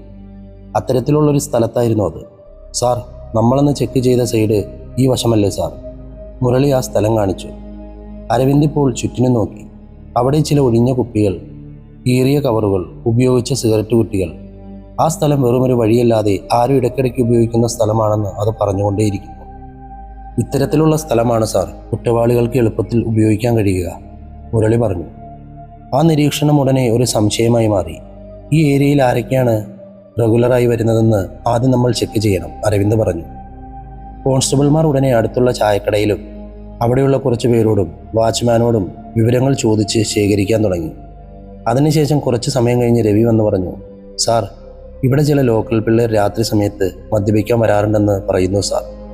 ഇന്നലെ കൂടി വന്നിട്ടുണ്ടാകാമെന്നാണ് പറയുന്നത്. ആ വിവരം ഉടനെ ശ്രദ്ധ തിരിച്ചുവിട്ടു. ആദ്യം അവരെ കണ്ടുപിടിച്ച് സ്റ്റേഷനിലേക്ക് കൊണ്ടുവരണം, അരവിന്ദ് പറഞ്ഞു. കുറച്ച് മണിക്കൂറുകൾക്കുള്ളിൽ 4 യുവാക്കൾ സ്റ്റേഷനിലേക്ക് കൊണ്ടുവരപ്പെട്ടു. അവരുടെ ശരീരത്തിൽ ഇനിയും മദ്യത്തിൻ്റെ മണമുണ്ടായിരുന്നു. മുഖത്തൊരു പരിഭ്രമം, ഭയം. എന്ത് കാര്യത്തിനാണ് ഇവിടെ കൊണ്ടുവന്നതെന്ന് മനസ്സിലാകാത്ത അവസ്ഥ. അവരെ ചോദ്യം ചെയ്യൽ മുറിയിലിരുത്തി. അരവിന്ദ് മുന്നിൽ നിന്നു. മുരളി അരികിൽ അല്പം രോഷത്തോടെ നിന്നു. കാർത്തിക് പിന്നിലായിരുന്നു. ഇന്നലെ നൈറ്റ് റെയിൽവേ സ്റ്റേഷൻ ഭാഗത്ത് പോയിരുന്നോടാ? മുരളി ചോദിച്ചു. ഇപ്പോൾ അവർ പരസ്പരം നോക്കി. സാർ, ഞങ്ങൾ പോയിരുന്നു സാർ. പക്ഷേ വെറുതെ ഇരുന്നതേ ഉള്ളൂ സാർ, ഒരുവൻ മടിയോടെ പറഞ്ഞു. എത്ര മണിക്കാണ് പോയത്? മുരളി ഉടനെ ചോദിച്ചു. സാർ, വൈകിട്ടാണ് സാർ, ഒരു 10:30 ആയിട്ടുണ്ടാവും. ഇവർ പറഞ്ഞ ടൈമിംഗ് മാച്ചാകുന്ന പോലെ തോന്നി എല്ലാവർക്കും. മുരളിയാണ് ഉടനെ മുന്നോട്ട് വന്നത്. അവിടെ പോയി നിങ്ങൾ എന്താണ് ചെയ്തുകൊണ്ടിരുന്നത്? സാർ, ചുമ്മാ സംസാരിച്ചിരിക്കുന്നു സാർ, അവൻ പറഞ്ഞു. സംസാരിച്ചിരിക്കുകയായിരുന്നു അതോ കുടിച്ചിരിക്കുകയായിരുന്നു? മുരളി ഇപ്പോൾ അല്പം ശബ്ദമുയർത്തി ചോദിച്ചു. അപ്പോൾ അവർ കുറച്ച് നിശബ്ദരായി. ആ നിശബ്ദത തന്നെ ഒരു സംശയമുണ്ടാക്കി. അരവിന്ദ് പതുക്കെ കൈ ഉയർത്തി മുരളിയെ ശാന്തനാക്കി. നിങ്ങൾ ആ സ്ഥലത്തൊരു പെൺകുട്ടി ആക്രമിക്കപ്പെട്ടതിനെക്കുറിച്ച് കേട്ടിട്ടുണ്ടാകുമല്ലോ? അരവിന്ദ് ശാന്തനായി ചോദിച്ചു. ആ വാക്കുകൾ അവർക്കൊരു ഷോക്ക് നൽകിയ പോലെയായിരുന്നു. സാർ, അങ്ങനെ ഉണ്ടായോ സാർ? ഞങ്ങൾക്കറിയില്ല സാർ, ഞങ്ങൾ ആരെയും അങ്ങനെ കണ്ടിട്ടില്ല സാർ. മുരളി ഇപ്പോൾ വിശ്വസിക്കാത്ത പോലെ ചിരിച്ചു. എടാ, അത്രയും നേരം അവിടെ തന്നെ ഉണ്ടായിരുന്നിട്ടും അവിടെ എന്താണ് നടന്നതെന്ന് കണ്ടില്ലെന്ന് പറയുന്നു. ആ സമ്മർദ്ദം ഇനിയും വർദ്ധിക്കാൻ തുടങ്ങി. ഇപ്പോൾ അതിലൊരുത്തൻ പെട്ടെന്ന് പറഞ്ഞു, സാർ, ഞങ്ങൾ അവിടെ തന്നെയാണ് ഉണ്ടായിരുന്നത് സാർ, കുടിച്ചിരിക്കുകയായിരുന്നു. പിന്നെ ഒരു ഘട്ടം കഴിഞ്ഞപ്പോൾ ഞങ്ങൾ ഓഫായി പോയി സാർ, അവിടെ തന്നെ ആ മതിലിനോട് ചേർന്ന്. ആ മറുപടി ഒരു നിമിഷം ഒരു സംശയം ഉണ്ടാക്കിയില്ല. അത് വിശ്വസിക്കാവുന്നതാണെങ്കിലും പൂർണ്ണമായി തൃപ്തികരമായിരുന്നില്ല. അരവിന്ദ് കുറച്ചു നിമിഷം നിശബ്ദനായി നിന്നു. അവനിപ്പോൾ അവരുടെ മുഖങ്ങൾ നോക്കി. അവരിൽ ഭയമുണ്ടായിരുന്നു, പക്ഷേ കുറ്റബോധമില്ലായിരുന്നു. ഒരു പരിഭ്രമമുണ്ടായിരുന്നു. സത്യം പറയാൻ ശ്രമിക്കുന്ന മുഖം പോലെയായിരുന്നു. അരവിന്ദ് പതുക്കെ തിരിഞ്ഞു നടന്നു. ഇവന്മാരുടെ ബാക്ക്ഗ്രൗണ്ടൊക്കെ ചെക്ക് ചെയ്യൂ എന്ന് കോൺസ്റ്റബിൾമാരോട് പറഞ്ഞു. അവർ ഉടനെ പുറത്തേക്ക് പോയി. മുരളി അല്പം അരികിൽ വന്നു. സാർ, ഇവരിൽ ആരെങ്കിലും ആയിരിക്കുമെന്ന് തോന്നുന്നു. അരവിന്ദ് തലയാട്ടി. മുരളി, ആകാതിരിക്കാം, സംശയ ലിസ്റ്റിൽ തന്നെ വയ്ക്കാം. ഇപ്പോഴൊന്നും നമ്മൾ കൺഫേം ചെയ്യണ്ട. ആ മറുപടി ഉറപ്പില്ലാത്തതായിരുന്നു. പക്ഷെ അരവിന്ദ് തിടുക്കം കാണിച്ചില്ല. ആ യുവാക്കൾ ഇനിയും അവിടെ തന്നെ ഇരിക്കുകയായിരുന്നു. അവർക്കുമേൽ സംശയമുണ്ടായിരുന്നു, പക്ഷേ അത് ഇനിയും തെളിയിക്കപ്പെട്ടിട്ടില്ല. ആ വിചാരണ ആ ദിവസം മുഴുവൻ നീണ്ടു നിന്നു. പക്ഷേ ആ ദിവസം ഒടുവിൽ ഒരു കാര്യം മാത്രം വ്യക്തമായി. ഇവർ കുറ്റവാളികളാകാം, ആകാതിരിക്കാം. റെയിൽവേ സ്റ്റേഷൻ ഭാഗത്ത് പിടിക്കപ്പെട്ട യുവാക്കളുടെ മേലുള്ള സംശയം ആ ദിവസം കൊണ്ട് തീർന്നില്ല. അവർ സ്റ്റേഷനിലേക്ക് കൊണ്ടുവരപ്പെട്ട ശേഷം വിചാരണ ഇനിയും നീണ്ടു. ആദ്യം പതുക്കെ ചോദ്യങ്ങൾ ചോദിച്ചു. അവർ നൽകുന്ന മറുപടികൾ താരതമ്യം ചെയ്തു നോക്കി. സമയം, സ്ഥലം, അവർ ഉണ്ടായിരുന്ന അവസ്ഥ, ഇതെല്ലാം പരിശോധിക്കപ്പെട്ടു. എങ്കിലും ഒരു മറുപടിയും ആ സംഭവങ്ങളുമായി നേരിട്ട് ബന്ധിപ്പിക്കാനായില്ല. ആ സ്ഥലത്തുണ്ടായിരുന്നു എന്നത് മാത്രമാണ് കാരണം. പക്ഷെ അതവരെ കുറ്റവാളികളായി തെളിയിക്കാൻ പര്യാപ്തമായിരുന്നില്ല. ആ സമയത്ത് വിചാരണ ഇനിയും അല്പം കഠിനമായി മാറി. മുരളി അല്പം രോഷത്തോടെ ചോദ്യങ്ങൾ തുടർച്ചയായി ചോദിച്ചുകൊണ്ടേയിരുന്നു. അവർ നൽകുന്ന മറുപടികൾ മാറുന്നുണ്ടോ എന്ന് നോക്കി. ചില സമയങ്ങളിൽ അവർക്ക് മേൽ സമ്മർദ്ദം നൽകി, ചിലപ്പോൾ ശബ്ദമുയർത്തി. ആ 4 പേരും ശരിക്കും പേടിച്ചു പോയിരുന്നു. അവരുടെ മറുപടികൾ അവ്യക്തമാണെങ്കിലും അതിലൊരു ആസൂത്രിതമായ കള്ളമുണ്ടെന്ന് ഉറപ്പിച്ചു പറയാൻ കഴിയില്ല. അവർ ഒരേ കാര്യം വീണ്ടും വീണ്ടും പറഞ്ഞു. ഞങ്ങളൊന്നും ചെയ്തിട്ടില്ല സാർ, ഞങ്ങൾ അവിടെ തന്നെ ഉണ്ടായിരുന്നു, പക്ഷെ ഞങ്ങൾക്കൊന്നും അറിയില്ല സാർ. ആ അവസ്ഥ കുറച്ചു മണിക്കൂറുകൾ നീണ്ടു. ആ സമ്മർദ്ദത്തിനുള്ളിലും അവർ നൽകുന്ന മറുപടികളിൽ വലിയ മാറ്റം വന്നില്ല. അത് അരവിന്ദിനെ അല്പം ചിന്തിപ്പിച്ചു. ഒരാളെ കുറ്റവാളിയെന്ന് തെളിയിക്കാൻ കഴിഞ്ഞില്ലെങ്കിലും അവരെ വിടാനും കഴിയാത്തൊരവസ്ഥ വന്നു ചേർന്നു. ശരി, ഇപ്പോൾ ഇവരെ റിലീസ് ചെയ്യൂ, അരവിന്ദ് ശാന്തനായി പറഞ്ഞു. മുരളി ഇത് കേട്ട് അല്പം അമ്പരന്നു. സാർ, ഇനിയും ഇവരെ ഒന്ന് ചോദ്യം ചെയ്താൽ ഇവർ സത്യം പറഞ്ഞോളും സാർ, അരവിന്ദ് തലയാട്ടി. ഇവരിൽ നിന്നും ഇപ്പോൾ ഒന്നും കിട്ടില്ല മുരളി. ആദ്യം ബാക്ക്ഗ്രൗണ്ട് വെരിഫിക്കേഷനൊക്കെ പൂർത്തിയാകട്ടെ. ആവശ്യമുണ്ടെങ്കിൽ വീണ്ടും വിചാരണ ചെയ്യാം എന്ന് പറഞ്ഞു. ആ യുവാക്കളെ പറഞ്ഞു വിട്ടു. അവരുടെ മുഖത്തൊരു ആശ്വാസം ഉണ്ടായിരുന്നുവെങ്കിലും ആ ഭയം ഇനിയും മാറിയില്ല. ആ ദിവസം വൈകുന്നേരം സ്റ്റേഷൻ വീണ്ടും സാധാരണ ജോലികളിലേക്ക് നീങ്ങി. എങ്കിലും ആ കേസ് മാത്രം ആരുടെയും മനസ്സിൽ നിന്നും മറഞ്ഞില്ല. അടുത്ത കുറച്ച് ദിവസങ്ങളിലും രാത്രി റോന്തു ചുറ്റൽ തുടർന്നു. ഓരോ രാത്രിയും അതേ ശ്രദ്ധ, അതേ പ്രതീക്ഷ. പക്ഷേ ഒന്നും കണ്ണിൽപ്പെട്ടില്ല. ആ നിശബ്ദതയാണ് ഇനിയും വലിയ പരിഭ്രമം ഉണ്ടാക്കിയത്. അത്തരത്തിലൊരു രാത്രിയിൽ നഗരത്തിൽ ഒരു റോഡിൽ റോന്തു ചുറ്റുമ്പോൾ മുരളി പെട്ടെന്നൊരു ബൈക്കിന് നേരെ ശ്രദ്ധ തിരിച്ചു. സാർ, അവിടെ നോക്കൂ സാർ, ആ ആള് കുറച്ച് വിചിത്രമായാണ് ഓടിച്ചു വരുന്നത്. മുരളി കാണിച്ച ദിശയിൽ ഒരു ബൈക്ക് നിന്നിരുന്നു. അത് ഓടിച്ചു വന്നവൻ അല്പം പരിഭ്രമത്തോടെ ചുറ്റും നോക്കി എന്തോ എടുക്കുകയായിരുന്നു. അവൻ്റെ പെരുമാറ്റം ശരിയല്ലായിരുന്നു. അവൻ നിന്ന രീതിയും ശരിയല്ല. അവൻ്റെ നോട്ടവും അസ്ഥിരമായിരുന്നു. ഇപ്പോൾ വീണ്ടും അവൻ ബൈക്ക് സ്റ്റാർട്ട് ചെയ്ത് പതറുന്നുണ്ടായിരുന്നു. അരവിന്ദ് അരികിലേക്ക് ചെന്നു. വണ്ടി നിർത്ത്. അവൻ്റെ അരികിലേക്ക് ചെന്നപ്പോൾ മുരളി ചോദിച്ചു, എവിടെ പോകുന്നു? അവൻ വിക്കി സംസാരിച്ചു. Sir, ride sir. എന്ത് റൈഡ്? മുരളി ചോദിച്ചു. Sir, bike taxi ride sir. ആ മറുപടി വന്നപ്പോൾ അവരുടെ ശ്രദ്ധ വീണ്ടും വർദ്ധിച്ചു. നിന്റെ ഡോക്യുമെൻറ്റ്സ് കാണിക്കേ, അരവിന്ദ് പറഞ്ഞു. അവനുടനെ കാണിച്ചു. ആ സമയത്ത് അവൻ സംസാരിക്കുന്ന രീതിയും അവൻ്റെ പെരുമാറ്റവും ഇതെല്ലാം ചേർന്ന് ഒരു സംശയം ജനിപ്പിച്ചു. സ്റ്റേഷൻ വരെ വരൂ, മുരളി പറഞ്ഞു. അവനെ സ്റ്റേഷനിലേക്ക് കൊണ്ടുവന്നു. അവൻ്റെ പേരും വിവരങ്ങളും രേഖപ്പെടുത്തി. അതിനുശേഷം അവനെ ചോദ്യം ചെയ്യാൻ തുടങ്ങി. അവൻ്റെ മറുപടികളൊന്നും നേരിട്ടുള്ളതല്ലായിരുന്നു. ചില ചോദ്യങ്ങൾക്ക് നേരെ മറുപടി പറഞ്ഞില്ല. മുൻപും പിൻപും പരസ്പര വിരുദ്ധമായി സംസാരിച്ചു. ഇപ്പോൾ അവൻ്റെ ആ കുഴഞ്ഞ മറുപടികൾ അവന് മേലുള്ള സംശയം വീണ്ടും വർദ്ധിപ്പിച്ചു. ആ സമയത്ത് സ്റ്റേഷനിലേക്ക് ഒരു ഫോൺ കോൾ വന്നു. പോലീസ് ഹെൽപ്പ് ലൈനിൽ നിന്നാണ്. ഒരു പെൺകുട്ടി പരാതി നൽകിയിരിക്കുന്നു. അവളെ ഉടനെ സ്റ്റേഷനിലേക്ക് വിളിച്ചു. അവൾ വന്നപ്പോൾ പറയാൻ തുടങ്ങി. സാർ, ഞാൻ നൈറ്റ് ഡ്യൂട്ടി കഴിഞ്ഞ് വീട്ടിലേക്ക് പോവുകയായിരുന്നു സാർ. ഒരു ബൈക്ക് വന്ന് എൻ്റെ അരികിൽ നിന്നു. ആ ആള് എൻ്റെ അടുത്ത് വന്ന് എന്നോട് മോശമായി പെരുമാറാൻ ശ്രമിച്ചു. ആ പെൺകുട്ടിയുടെ ശബ്ദം ദേഷ്യത്തോടെയായിരുന്നു. ഞാൻ ഉടനെ നിലവിളിച്ചപ്പോൾ അവൻ ബൈക്കെടുത്ത് പോയി. അവൾ പറയുന്ന കാര്യം കേട്ടപ്പോൾ അവരാദ്യം ആ ബൈക്ക് ഡ്രൈവറെയാണ് അവളുടെ മുന്നിൽ കൊണ്ടു നിർത്തിയത്. നീ പറഞ്ഞ ആള് ഇവനാണോ എന്ന് നോക്കുമോളെ, മുരളി ചോദിച്ചു. ആ ഒരു നിമിഷം ആ പെൺകുട്ടി നോക്കി. അവളുടെ മുഖത്ത് ഉടനെ ഒരു മാറ്റം. സാർ, ഇവൻ തന്നെയാണ് സാർ, ഇവൻ തന്നെയാണ് സാർ എന്ന് ഉറപ്പിച്ചു പറഞ്ഞു.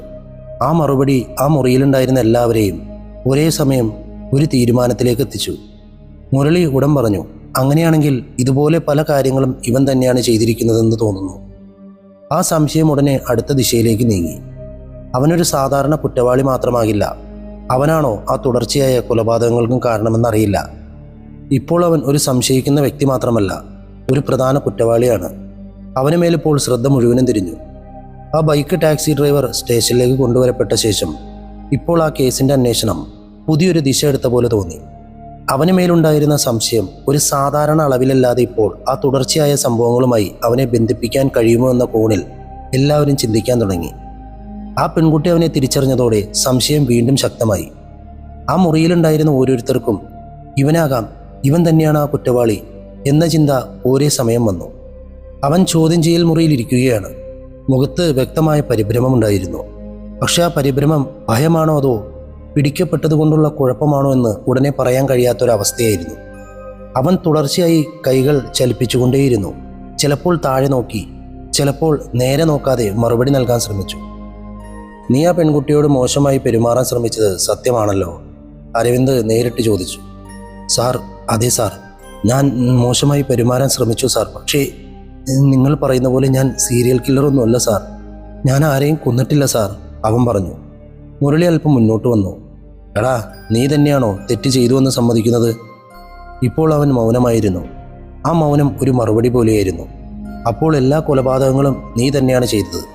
സാർ, അല്ല സാർ, ഈ തെറ്റ് മാത്രമാണ് ഞാൻ ചെയ്തത്. വേറെ നിങ്ങൾ പറയുന്ന പോലെ ഞാനൊന്നും ചെയ്തിട്ടില്ല സാർ. ആ മറുപടി ഉടനെ വിശ്വസിക്കാൻ പറ്റിയില്ല. അരവിന്ദ് അപ്പോൾ അവനെ ശ്രദ്ധയോടെ നോക്കി. നീ ഡെയിലൊക്കെ ഏതൊക്കെ റൂട്ടിലൂടെയാണ് പോകുന്നത്? അവനിപ്പോൾ ചില സ്ഥലങ്ങൾ പറഞ്ഞു. ആ സ്ഥലങ്ങൾ മുൻപത്തെ സംഭവങ്ങൾ നടന്ന സ്ഥലങ്ങളുമായി ഏകദേശം മാച്ച് ആകുന്ന പോലെ ഉണ്ടായിരുന്നു. മുരളി ഇപ്പോൾ ഉടനെ അത് പിടിച്ചെടുത്തു. സാറ് കണ്ടോ, ആ ഏരിയയുടെ വശത്തെല്ലാം അവൻ പോയിട്ടുണ്ട്. ആ നിരീക്ഷണം ആ സംശയത്തെ ഇനിയും ശക്തമാക്കി. ഇപ്പോൾ അവൻ്റെ ഫോൺ വിവരങ്ങൾ പരിശോധിച്ചു. കോൾ റെക്കോർഡ്സ്, റെയ്ഡ് ഹിസ്റ്ററി എല്ലാം എടുത്തു നോക്കി. ചില സമയങ്ങളിൽ അവനുണ്ടായിരുന്ന സ്ഥലങ്ങൾ ആ സംഭവങ്ങൾ നടന്ന സമയത്തോട് അടുത്തുള്ളതായി തോന്നി. പക്ഷേ അത് പൂർണ്ണമായും മാച്ചായില്ല. ചിലയിടങ്ങളിൽ വിടവുകൾ ഉണ്ടായിരുന്നു. ചിലയിടങ്ങളിൽ സമയം ശരിയായി ഒത്തുപോയില്ല. ആ പൊരുത്തക്കേടാണ് അരവിന്ദിനെ അല്പം നിശബ്ദനാക്കിയത്.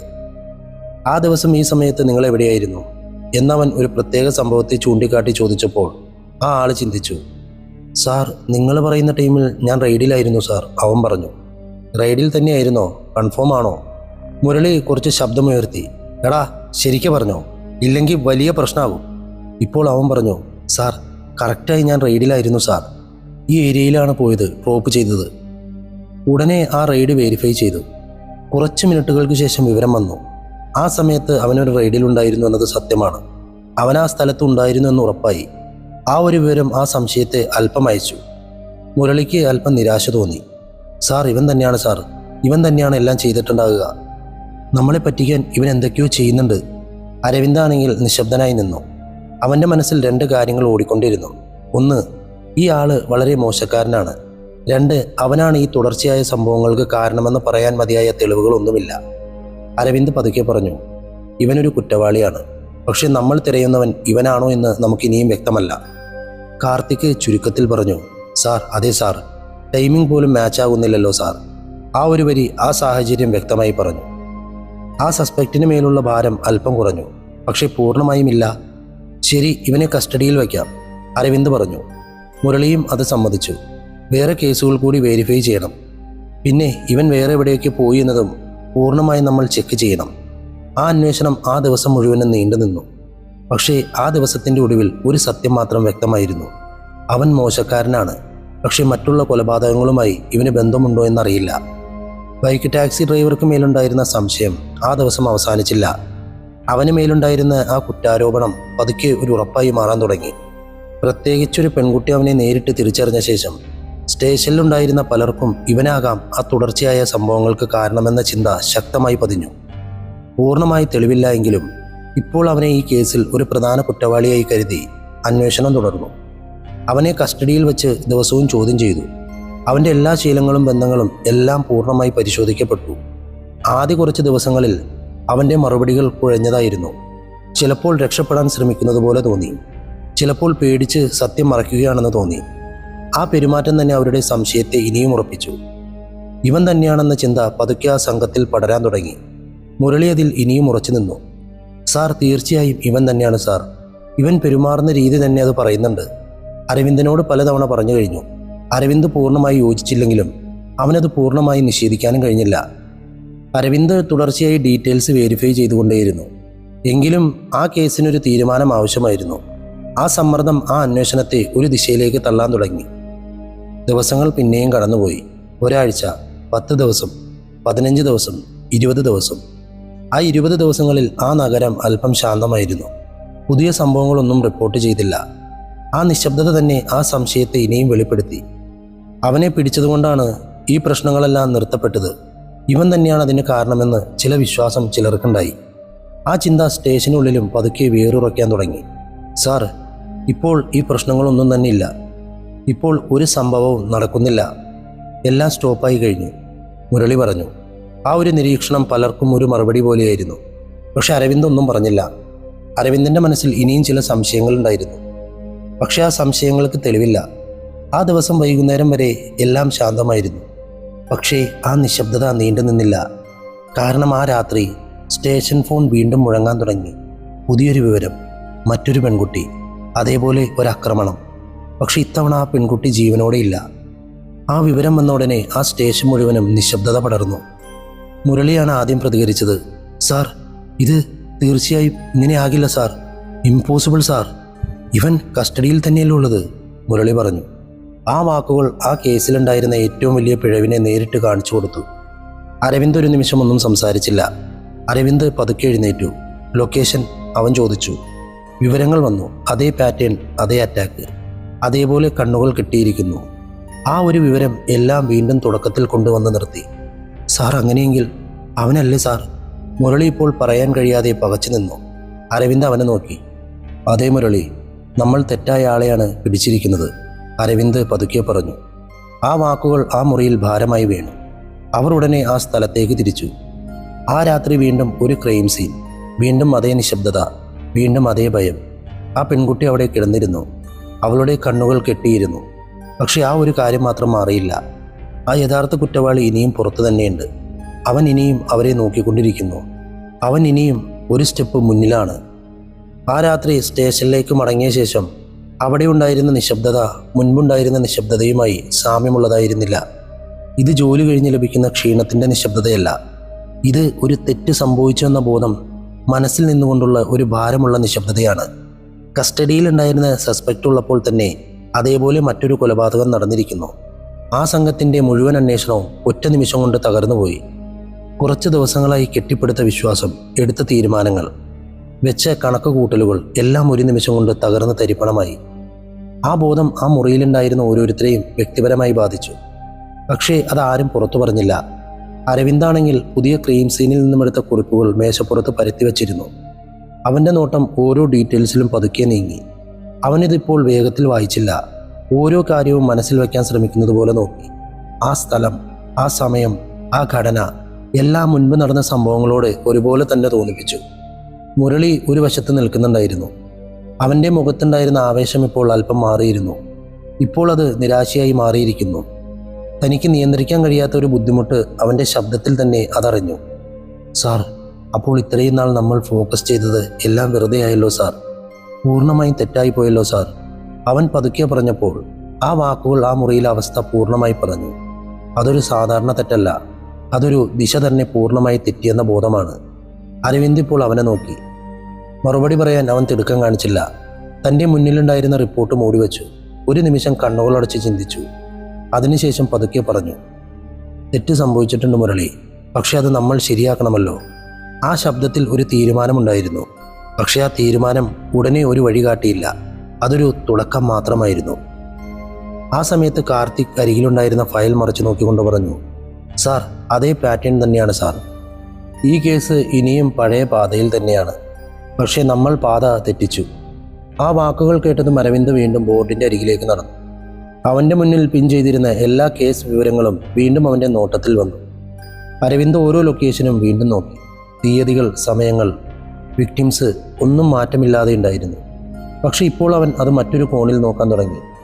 നമ്മൾ ഏതോ ഒരു പോയിന്റിൽ തെറ്റിച്ചിട്ടുണ്ടെന്ന് തോന്നുന്നു, അരവിന്ദ് പതുക്കെ പറഞ്ഞു. അതൊരു സംശയമല്ല, അതൊരു ഉറപ്പ് പോലെയായിരുന്നു. ആ അന്വേഷണം അടുത്ത കുറച്ചു മണിക്കൂറുകൾക്കുള്ളിൽ പൂർണ്ണമായും റീസെറ്റായി. മുൻപ് സംശയിച്ചു വച്ചിരുന്ന കാര്യങ്ങൾ ഇപ്പോൾ പൂർണ്ണമായും ഒഴിവാക്കി. അവൻ ഇനിയും കസ്റ്റഡിയിലുണ്ടെങ്കിലും അവന് നൽകിയിരുന്ന പ്രാധാന്യം കുറഞ്ഞു. അവൻ ചെയ്ത തെറ്റ് ഒരു പ്രത്യേക കേസായി കണ്ടു. ഈ തുടർച്ചയായ സംഭവങ്ങളുമായി അവനെ നിർബന്ധപൂർവ്വം ബന്ധിപ്പിക്കാൻ ശ്രമിച്ചതിനെ എല്ലാവരും ഉള്ളിലൊതുക്കി. ആ ദിവസം മുഴുവനും അവർ വീണ്ടും തുടക്കം മുതൽ പരിശോധിക്കാൻ തുടങ്ങി. അതായത് ഒന്നാമത്തെ സംഭവം മുതലുള്ള ഓരോ ഡീറ്റെയിൽസും പരിശോധിക്കപ്പെട്ടു. ഒരു ചെറിയ കാര്യം പോലും ഇപ്പോൾ അവഗണിക്കാൻ പാടില്ല എന്ന അവസ്ഥ വന്നു. കോൺസ്റ്റബിൾമാരെല്ലാം വീണ്ടും ഫീൽഡിലേക്ക് അയക്കപ്പെട്ടു. പഴയ സാക്ഷികൾ, അടുത്തുള്ള കടകൾ, CCTV ഉണ്ടായിരുന്ന സ്ഥലങ്ങൾ വീണ്ടും ചെക്ക് ചെയ്തു. ആ ജോലി ഒരു ക്ഷീണം നൽകിയെങ്കിലും ആ ക്ഷീണം ഇപ്പോൾ ആർക്കും പ്രധാനമായിരുന്നില്ല. കാരണം ഈ തവണ ലക്ഷ്യം തെറ്റരുതെന്ന സമ്മർദ്ദം എല്ലാവർക്കും ഉണ്ടായിരുന്നു. മുരളി ആ ജോലികളിൽ പൂർണ്ണമായി മുഴുകി. അവൻ ഈ തവണ തിടുക്കത്തിൽ തീരുമാനമെടുക്കാതെ ഓരോ കാര്യവും വെരിഫൈ ചെയ്യാൻ തുടങ്ങിയിരുന്നു. അവൻ്റെ പെരുമാറ്റം പോലും മാറിയിരുന്നു. അത് ആ തെറ്റിൻ്റെ ആഘാതമായിരിക്കാം. അരവിന്ദ് തൻ്റെ ടീമിൻ്റെ മുഴുവൻ പ്രവർത്തനങ്ങളെയും ഒരേ സമയം നിരീക്ഷിക്കുന്നുണ്ടായിരുന്നു. മുരളിയുടെ ഓരോ വിവരവും ശേഖരിച്ചു വച്ചു. ഒന്നിനെക്കുറിച്ചും ഉടനെ തീരുമാനമെടുത്തില്ല. അരവിന്ദ് കാത്തിരുന്നു. ഒരു വ്യക്തമായ ബന്ധം വരുന്നതുവരെ കാത്തിരുന്നു. ആ രാത്രി സ്റ്റേഷൻ വീണ്ടും നിശബ്ദമായിരുന്നു. പക്ഷെ ആ നിശബ്ദത ഇപ്പോൾ മറ്റൊരു തരത്തിലായിരുന്നു. അതെ, അതൊരു തോൽവിക്ക് ശേഷമുള്ള നിശബ്ദതയാണ്. അത് പുതിയൊരു തുടക്കത്തിന് മുമ്പുള്ള നിശബ്ദതയാണ്. ആ അജ്ഞാതൻ, ആ കൊലയാളി ഇനിയും എവിടെയോ ഉണ്ട്. അരവിന്ദ് ആ ബോർഡിൻ്റെ മുന്നിൽ നിൽക്കുകയായിരുന്നു. ഇത്തവണ അരവിന്ദിൻ്റെ നോട്ടം മനുഷ്യരുടെ മേൽ മാത്രമല്ല, ആ സ്ഥലങ്ങളുടെ മേൽ കൂടിയായിരുന്നു. ഓരോ സംഭവവും നടന്ന സ്ഥലങ്ങളെ ബന്ധിപ്പിച്ചു നോക്കി. ആ സ്ഥലങ്ങൾ നഗരത്തിൻ്റെ ഏത് ഭാഗത്തിലാണുള്ളത്? അതൊരു ഭൂപടം പോലെ രൂപപ്പെട്ടിരുന്നു.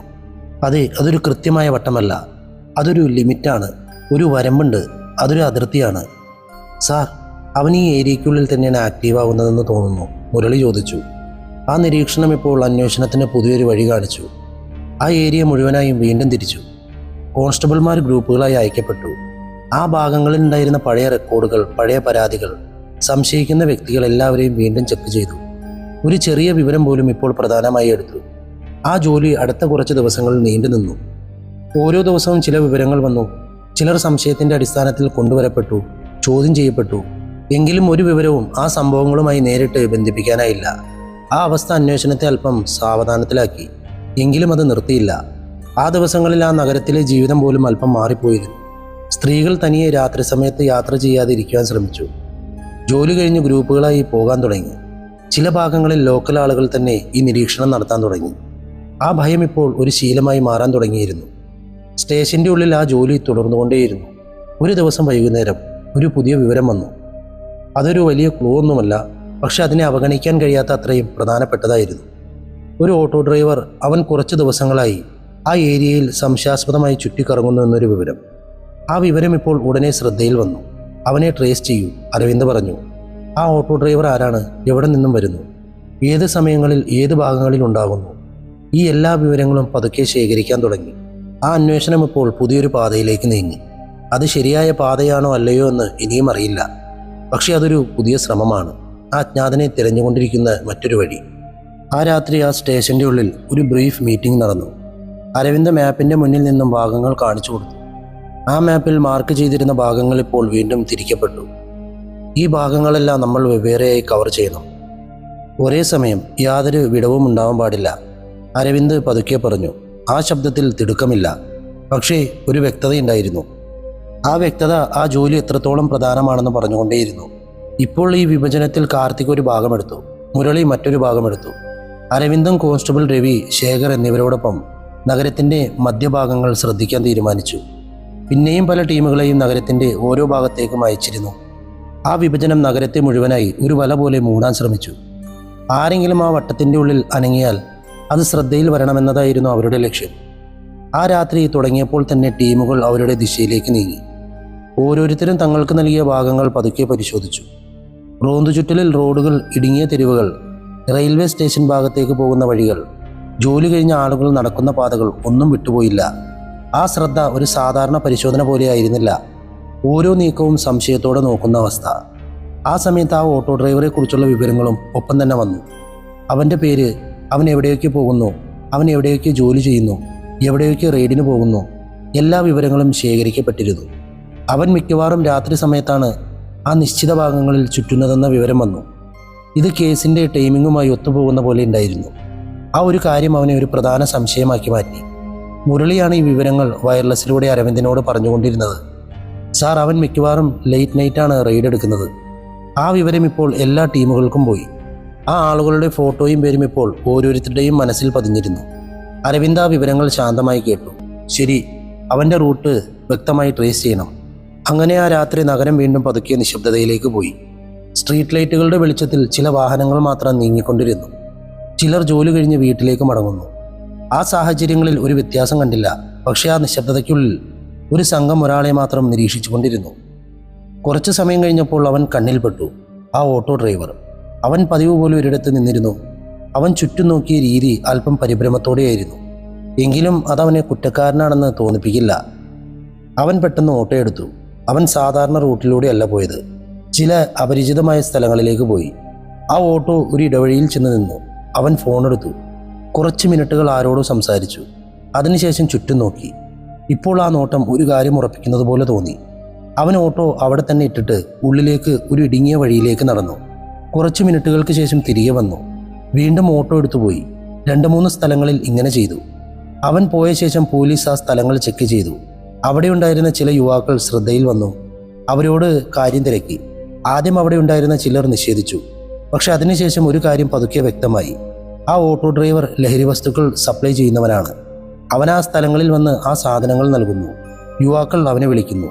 അവൻ അവിടെ വന്ന് സപ്ലൈ ചെയ്യുന്നു. ഇതാണ് അവൻ്റെ രാത്രി സമയത്തെ ആ സംശയാസ്പദമായ നീക്കം. ഇപ്പോൾ ഒരു കാര്യം കൺഫേമായി. ഈ സംശയത്തെ മറ്റൊരു ദിശയിലേക്ക് മാറ്റിയത് അവനൊരു കുറ്റവാളിയാണ്. പക്ഷേ ആ തുടർച്ചയായ കൊലയാളി ഇവനല്ല. പക്ഷേ അന്വേഷണം നിന്നില്ല. വീണ്ടും ഒരു പ്രധാനപ്പെട്ട ഇൻഫർമേഷൻ സ്റ്റേഷനിലേക്ക് വന്നു. അതിനുശേഷമാണ് അന്വേഷണം അടുത്ത ഘട്ടത്തിലേക്ക് പോയത്. ആദ്യം ഒരു സാധാരണ വഴക്ക് പോലെ തുടങ്ങിയെങ്കിലും ചില മിനിറ്റുകൾക്കുള്ളിൽ അതൊരു വലിയ സംശയമായി മാറി. ആ വിവരം സ്റ്റേഷനിൽ വന്ന സമയത്ത് തന്നെ ടീമിൻ്റെ പൂർണ്ണ ശ്രദ്ധയും ആ ദിശയിലേക്ക് തിരിഞ്ഞു. ലോക്കൽ റോഡരികിൽ ബിരിയാണി കടയുള്ള സ്ഥലത്തൊരു പ്രശ്നം. അവിടെ ഉണ്ടായിരുന്ന ചിലർ ഒരു മനുഷ്യനെ പിടിച്ചു വച്ചിരുന്നു. അവൻ ഓടാൻ ശ്രമിച്ചു. പക്ഷെ അവിടെ ഉണ്ടായിരുന്നവർ അവനെ വിട്ടില്ല. ഇവൻ തന്നെയാണ് സാർ, ഇവൻ തന്നെയാണ് സാർ ആ സീരിയൽ കില്ലർ. വിളികൾ അവിടെയും ഇവിടെയും ഉയർന്നു. ആ വാക്ക് വന്നപ്പോഴേക്കും ആ സ്ഥലം ഉടനെ ഒരു ജനക്കൂട്ടമായി മാറി. ചിലർ ദേഷ്യം കാരണം അവനെ അടിക്കാനൊരുങ്ങി. ചിലർ പിടിച്ചു നിർത്തി. അപ്പോഴാണ് പോലീസിന് കോളും വന്നത്. വിവരം ലഭിച്ച ഉടനെ അടുത്തുണ്ടായിരുന്ന ടീം ആ സ്ഥലത്തേക്ക് പോയി. അവിടെ ഉണ്ടായിരുന്ന മനുഷ്യനെ നിയന്ത്രിച്ച് സ്റ്റേഷനിലേക്ക് കൂട്ടിക്കൊണ്ടുവന്നു. അവൻ്റെ മുഖത്ത് അടിയേറ്റ പാടുകളും മുറിവുകളും രക്തവും ഒലിക്കുന്നുണ്ടായിരുന്നു. ശരീരം മുഴുവനും ഇനിയും വിറയ്ക്കുന്നുണ്ടായിരുന്നു. അവൻ കൂടെ കരയുന്നുമുണ്ട്. സാർ, ഞാനൊരു കൊലപാതകവും ചെയ്തിട്ടില്ല സാർ, ഞാനൊരു കൊലപാതകവും ചെയ്തിട്ടില്ല. അവനെ ചോദ്യം ചെയ്യൽ മുറിയിലിരുത്തി. അരവിന്ദ് അവൻ്റെ മുന്നിൽ പോയി നിന്നു. മുരളി അരികിൽ നിന്നു. മറ്റുള്ളവർ ചുറ്റി നിന്നു. എന്താണ് നീ ചെയ്തത്? മുരളിയാണ് ചോദിച്ചത്. അവൻ ശ്വാസം നേരെയാക്കാൻ ശ്രമിച്ചു.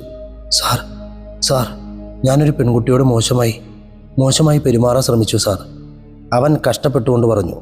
ആ ഒരു ഏറ്റുപറച്ചിൽ അവിടെ ഉണ്ടായിരുന്നവർക്ക് ഒരു ഞെട്ടലും അതേസമയം ഒരു ഉറപ്പും നൽകി. മുരളി ചോദിച്ചു, അതായത് നീ ആ പെൺകുട്ടിയോട് മോശമായി പെരുമാറാൻ ശ്രമിച്ചു അല്ലടാ നായേ? സാർ, അതെ സാർ, ഞാൻ ആ പെൺകുട്ടിയോട് മോശമായി പെരുമാറാൻ ശ്രമിച്ചു. പക്ഷേ അടിക്കുന്നവരെല്ലാം എന്നെ ഇട്ടടിച്ച് ഞാൻ എന്തോ കൊല ചെയ്തുവെന്നും സീരിയൽ കില്ലറാണെന്നുമൊക്കെ പറയുന്നു സാർ. സാർ, ഞാൻ സത്യം പറയാം, ഞാൻ ഇതുപോലെ 2-3 പെൺകുട്ടികളോട് മോശമായി പെരുമാറിയിട്ടുണ്ട് സാർ. പക്ഷേ ഞാൻ കൊലയൊന്നും ചെയ്തിട്ടില്ല സാർ. ഇപ്പോൾ ആ വാക്കാ മുറിയിൽ ഒരു നിമിഷം നിശബ്ദതയുണ്ടാക്കി. അവൻ തുടർന്നു, സാർ, ഞാൻ പറയുന്നത് വിശ്വസിക്കൂ. ഞാൻ കൊലപാതകമൊന്നും ചെയ്തിട്ടില്ല. അവൻ കെഞ്ചിക്കൊണ്ട് ഉറക്കെ പറഞ്ഞു. ആ മൊഴിയിൽ 2 ഭാഗങ്ങളുണ്ടായിരുന്നു. ഒന്നവൻ കുറ്റം സമ്മതിക്കുന്നു, രണ്ടവൻ വലിയ കുറ്റത്തെ നിഷേധിക്കുന്നു. ആ വിടവാണ് പ്രധാനം. മുരളി ഉടനെ അവനെ സമ്മർദ്ദത്തിലാക്കി. എന്താടാ, നീ നുണ പറയുകയാണോ നായേ? എല്ലാം നീ തന്നെ ചെയ്തിട്ടിപ്പോൾ ഇത് മാത്രം ഏറ്റെടുക്കുന്നോ? അരവിന്ദ് ധൃതി കാണിച്ചില്ല. നീ പറയുന്നത് ആ പെൺകുട്ടികളൊക്കെ ആരാണ്? സാർ, അവർ ഇവിടെ അടുത്തുള്ളവർ തന്നെയാണ് സാർ. അവരോടാണ് ഞാൻ അങ്ങനെ ചെയ്തത്. പക്ഷെ അവരൊന്നും പരാതി നൽകിയിട്ടില്ല സാർ. എന്താടാ ഈ പറയുന്നത്? സത്യമാണ് സാർ. വേണമെങ്കിൽ നിങ്ങൾ ആ പെൺകുട്ടികളോട് ചോദിച്ചു നോക്കൂ. ആ വിവരങ്ങൾ ഒത്തുപോകാൻ തുടങ്ങി.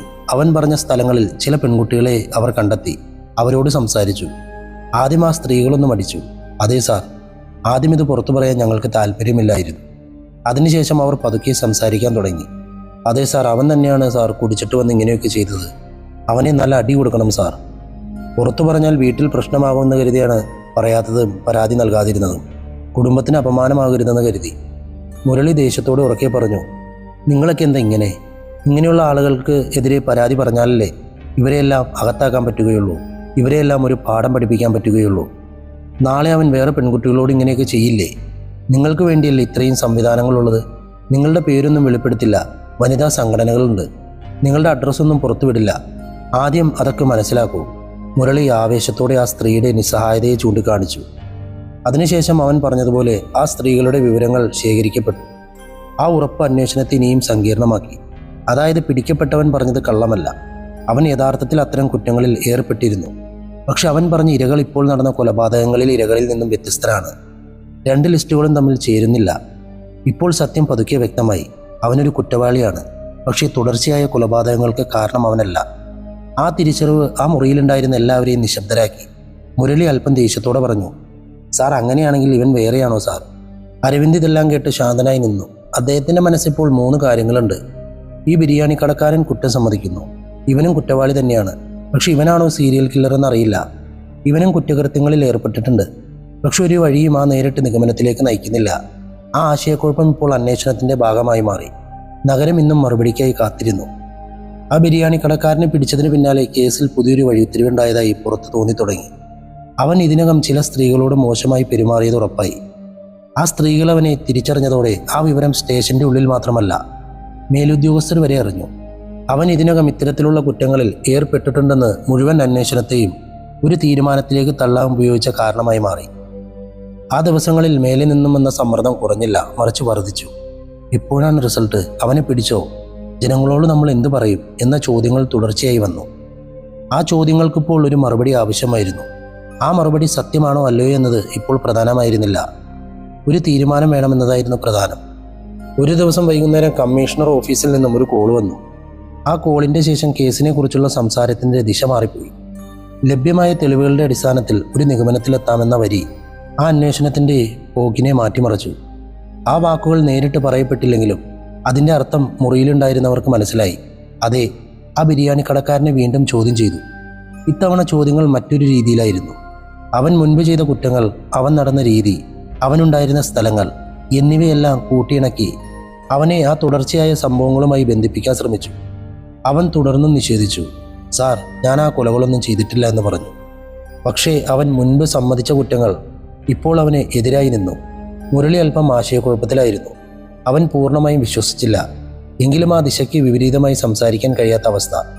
സാർ, ഒരുപക്ഷെ ഇവനായിരിക്കുമോ എന്ന് അവൻ ചോദിച്ചു. ആ വാചകം ഒരു ഉറപ്പുള്ള വാക്കായിരുന്നില്ല. പക്ഷെ ആ സാഹചര്യത്തിൽ അതൊരു പിന്തുണയായി എടുത്തു. അരവിന്ദ് ശാന്തനായി നിന്നു. അദ്ദേഹം ഒന്നും പറഞ്ഞില്ല. അദ്ദേഹത്തിൻ്റെ മുഖത്ത് എതിർപ്പ് കണ്ടില്ല, സമ്മതവുമില്ല. ആ നിശബ്ദതയാണ് അദ്ദേഹത്തിൻ്റെ അവസ്ഥ പറഞ്ഞത്. അന്ന് രാത്രി ആ കേസ് ഫയൽ പതുക്കെ ക്ലോസ് ചെയ്യാൻ തുടങ്ങി. അതെ, റിപ്പോർട്ട് തയ്യാറായി. കുറ്റവാളിയെ തിരിച്ചറിഞ്ഞു. അവൻ മുമ്പും ഇതേ കുറ്റങ്ങളിൽ ഏർപ്പെട്ടിട്ടുണ്ട്. അതേ മാതൃകയുടെ അടിസ്ഥാനത്തിൽ ഈ സംഭവങ്ങൾക്കും അവൻ തന്നെയാണ് ഉത്തരവാദി.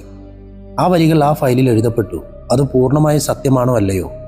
ആ ചോദ്യം ആ പേപ്പറിലില്ലായിരുന്നു. അടുത്ത ദിവസം രാവിലെ മാധ്യമങ്ങൾക്ക് മുന്നിൽ ആ അറിയിപ്പ് വന്നു. സീരിയൽ അറ്റാക്ക് കേസ് തെളിയിച്ചു, പ്രതി അറസ്റ്റിൽ എന്ന് വന്നു. ആ തലക്കെട്ടുകൾ നഗരം മുഴുവനും പരന്നു. ചിലർക്കത് വലിയൊരു ആശ്വാസം നൽകി, ചിലർക്കതൊരു തീരുമാനം. പക്ഷെ അത് പൂർണ്ണമായ സത്യമാണെന്ന് ഉറപ്പില്ലായിരുന്നു. സ്റ്റേഷൻ്റെ ഉള്ളിൽ ആ ബോർഡ് പഴയതുപോലെ തന്നെ ഉണ്ടായിരുന്നു. ആ ലൊക്കേഷനുകൾ, ടൈമിങ്സ്, പാറ്റേൺ എല്ലാം മാറ്റമില്ലാതെ അവിടെ ഉണ്ടായിരുന്നു.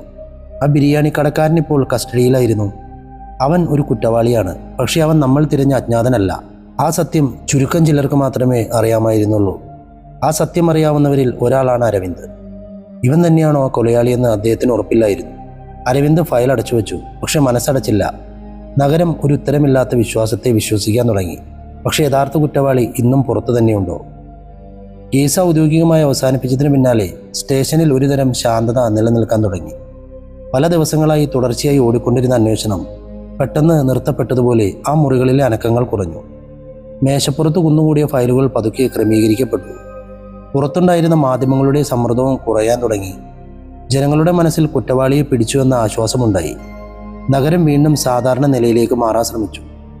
പക്ഷേ ആ ശാന്തത എല്ലാവർക്കും ഒരേപോലെ അല്ലായിരുന്നു. അരവിന്ദൻ്റെ മേശയ്ക്ക് മുന്നിൽ ആ കേസ് ഫയൽ ഇന്നും തുറന്നു തന്നെ കിടന്നു. ബിരിയാണി കടക്കാരന് മേൽ എടുത്ത തീരുമാനം അദ്ദേഹത്തിന് പൂർണ്ണ സംതൃപ്തി നൽകിയില്ല. സംഭവങ്ങളുടെ സാമ്യം, ആ രീതികൾ, സമയം ഇവയെല്ലാം ഒരേപോലെ ആയിരുന്നപ്പോൾ ആ മനുഷ്യൻ മാത്രം ഇതിന് കാരണക്കാരനെന്ന് വിശ്വസിക്കാൻ അരവിന്ദിനുള്ളിലെന്തോ വിസമ്മതിച്ചു. ആ സംശയം അരവിന്ദനെ വിട്ടുപോയില്ല. അതുകൊണ്ട് കേസ് ക്ലോസ് ആയതിനു ശേഷവും അരവിന്ദൻ്റെ മനസ്സിൽ ആ ചോദ്യം ബാക്കിയായി. യഥാർത്ഥ കൊലയാളി ഒളിച്ചതാണോ, അതോ അവൻ കാത്തിരിക്കുന്നോ? അവൻ വീണ്ടും വരുമോ?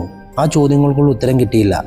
നഗരം വീണ്ടും സാധാരണ ചലനങ്ങളിലേക്ക് മടങ്ങിയ ദിവസങ്ങളിൽ റിപ്പബ്ലിക് ദിവസത്തോടനുബന്ധിച്ച് നടക്കുന്ന പരേഡ് റിഹേഴ്സലുകൾ സ്റ്റേഡിയത്തിൽ ആരംഭിച്ചു. ആ പരിപാടികൾ വെറുമൊരു ചടങ്ങല്ല. പല കോളേജുകളിൽ നിന്നുള്ള വിദ്യാർത്ഥികൾ പങ്കെടുക്കുന്ന വലിയൊരു ആഘോഷമാണ്. ദിവസങ്ങൾക്ക് മുമ്പേ പ്രാക്ടീസ് തുടങ്ങിയിരുന്നു. അതിനായി നഗരത്തിൻ്റെ പല ഭാഗങ്ങളിൽ നിന്നുള്ള കോളേജ് വിദ്യാർത്ഥികൾ എത്തിക്കൊണ്ടേയിരുന്നു. ആ സ്ഥലം ഒരു ഉത്സവപ്പറമ്പ് പോലെ മാറി. അവിടെ സുരക്ഷ ഇനിയും വർദ്ധിപ്പിച്ചു. സ്റ്റേഡിയം രാവിലെ മുതൽ വൈകുന്നേരം വരെ വിദ്യാർത്ഥികളുടെ ശബ്ദത്താൽ നിറഞ്ഞിരുന്നു. അധ്യാപകർ വഴി കാണിച്ചു കൊടുത്തു. അറിയിപ്പുകൾ വന്നുകൊണ്ടേയിരിക്കുന്നു. അരവിന്ദ് ഇപ്പോൾ ആ ജനക്കൂട്ടത്തിൻ്റെ ഇടയിലൂടെ പതുക്കെ നടന്നു. അദ്ദേഹത്തിൻ്റെ നോട്ടം ഒരു പ്രത്യേക വ്യക്തിയിലല്ലായിരുന്നു. മുരളി മറ്റൊരു വശത്ത് ജനക്കൂട്ടത്തെ ശ്രദ്ധിച്ചു. അവൻ പതിവ് പോലെ സജീവമായിരുന്നു. കാർത്തിക പ്രവേശന കവാടത്തിൽ നിന്നും ജനങ്ങളുടെ മൂവ്മെന്റ് ശ്രദ്ധിച്ചു.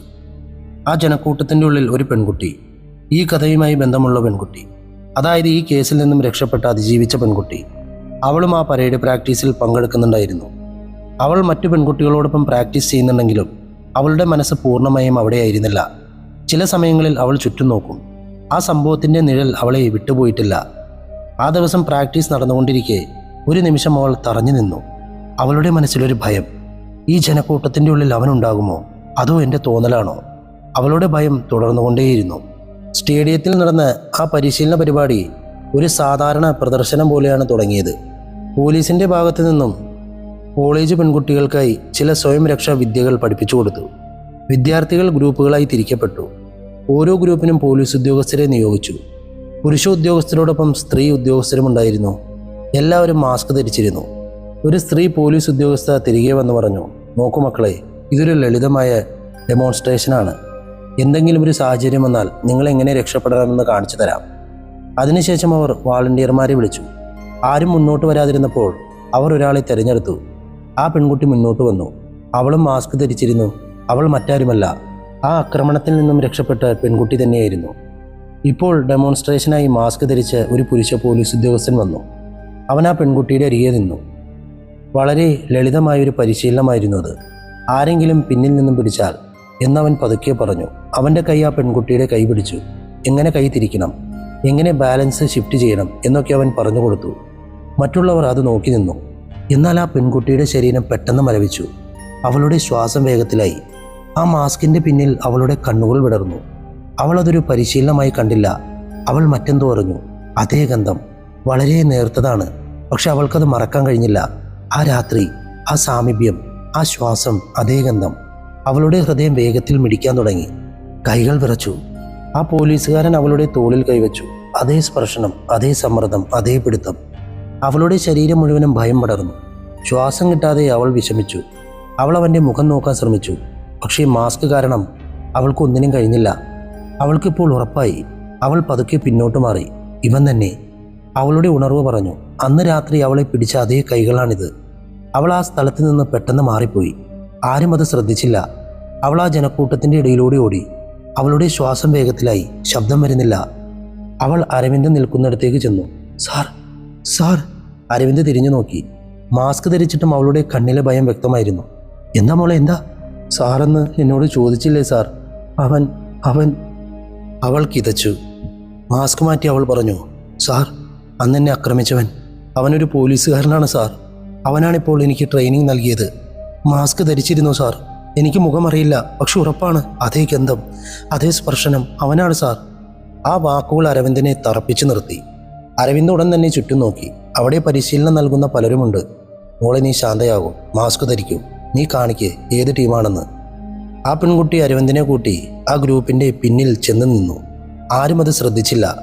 ആ മാസ്ക് ധരിച്ച മനുഷ്യനെ അരവിന്ദ് നേരിട്ട് നോക്കി. അത് മറ്റാരുമല്ല, കാർത്തികായിരുന്നു. മാസ്ക് ധരിച്ചിട്ടുണ്ടെങ്കിലും കാർത്തികിനെ അരവിന്ദന് തിരിച്ചറിയാൻ കഴിഞ്ഞു. ആ നിമിഷം എല്ലാ സംഭവങ്ങളും അരവിന്ദൻ്റെ മനസ്സിൽ കൂട്ടിമുട്ടി. അവൻ്റെ ആ ശാന്തത, അവൻ്റെ നിരീക്ഷണങ്ങൾ, അവൻ എപ്പോഴും ശരിയായ സമയത്ത് ശരിയായ സ്ഥലത്തുണ്ടായിരുന്നു എന്ന വസ്തുത, അതൊന്നും യാദൃച്ഛികമല്ലായിരുന്നു എന്ന് അരവിന്ദന് ഉറപ്പായി. പക്ഷേ ആ ജനക്കൂട്ടത്തിൻ്റെ ഇടയിൽ അതൊന്നും വെളിപ്പെടുത്താൻ പറ്റില്ലായിരുന്നു. അദ്ദേഹം ആ പെൺകുട്ടിയെ ഒരു വശത്തേക്ക് മാറ്റി നിർത്തി. മോളെ, നീ ശാന്തയാകൂ, ഇപ്പോൾ ആരോടൊന്നും പറയണ്ട. അരവിന്ദ് പതുക്കെ ആ ഗ്രൂപ്പിൻ്റെ അടുത്തേക്ക് നടന്നു. അദ്ദേഹത്തിൻ്റെ ഓരോ ചുവടും മന്ദഗതിയിലായിരുന്നുവെങ്കിലും മനസ്സ് വേഗത്തിൽ ഓടുകയായിരുന്നു. അദ്ദേഹം കാർത്തികിൻ്റെ അടുത്തെത്തി ചോദിച്ചു, എന്തായി കാർത്തിക്, എല്ലാം കഴിഞ്ഞോ? കാർത്തിക് അദ്ദേഹത്തെ നോക്കി. കഴിഞ്ഞു സാർ. അതേ ശബ്ദം ആ പെൺകുട്ടി പറഞ്ഞത് അരവിന്ദിൻ്റെ മനസ്സിൽ മുഴങ്ങി. അരവിന്ദ് അവനെ നിമിഷങ്ങളോളം നോക്കി നിന്നു. ശരി കാർത്തിക്, വേഗം തീർക്കൂ. അതിനുശേഷം പതുക്കെ പറഞ്ഞു, കാർത്തിക്, ഒരു മിനിറ്റ്. കാർത്തിക് അരവിന്ദിനെ നോക്കി. ഇതാ വരുന്നു സാർ. അവർ രണ്ടുപേരും ജനക്കൂട്ടത്തിൽ നിന്ന് മാറി ഒരിടത്തേക്ക് നടന്നു. സ്റ്റേഡിയം ശബ്ദം മുഖരിതമായിരുന്നു. പക്ഷെ അവർക്കിടയിൽ ഒരു ഭയപ്പെടുത്തുന്ന നിശബ്ദതയും ഉണ്ടായിരുന്നു. അരവിന്ദ് വയർലെസ്സിലൂടെ ഒരു നിർദ്ദേശം നൽകി. ആ പെൺകുട്ടി എവിടെ എത്തി? അവൾ മാസ്ക് മാറ്റി നിന്നു. അരവിന്ദ് കാർത്തികിനെ നോക്കി. ആ നോട്ടത്തിൽ ഒരു ചോദ്യമില്ലായിരുന്നു. ആ പെൺകുട്ടിയെ കണ്ട നിമിഷം കാർത്തികിൻ്റെ കണ്ണിൽ ഒരു സെക്കൻഡ് നേരത്തേക്ക് ഒരു മാറ്റം വന്നു. അതൊരു തിരിച്ചറിയലായിരുന്നു. പക്ഷെ അവൻ ഉടനെ നിയന്ത്രണം വീണ്ടെടുത്തു. സാർ, ആരാണ് ഈ പെൺകുട്ടി? അവൻ വളരെ ശാന്തമായി ചോദിച്ചു.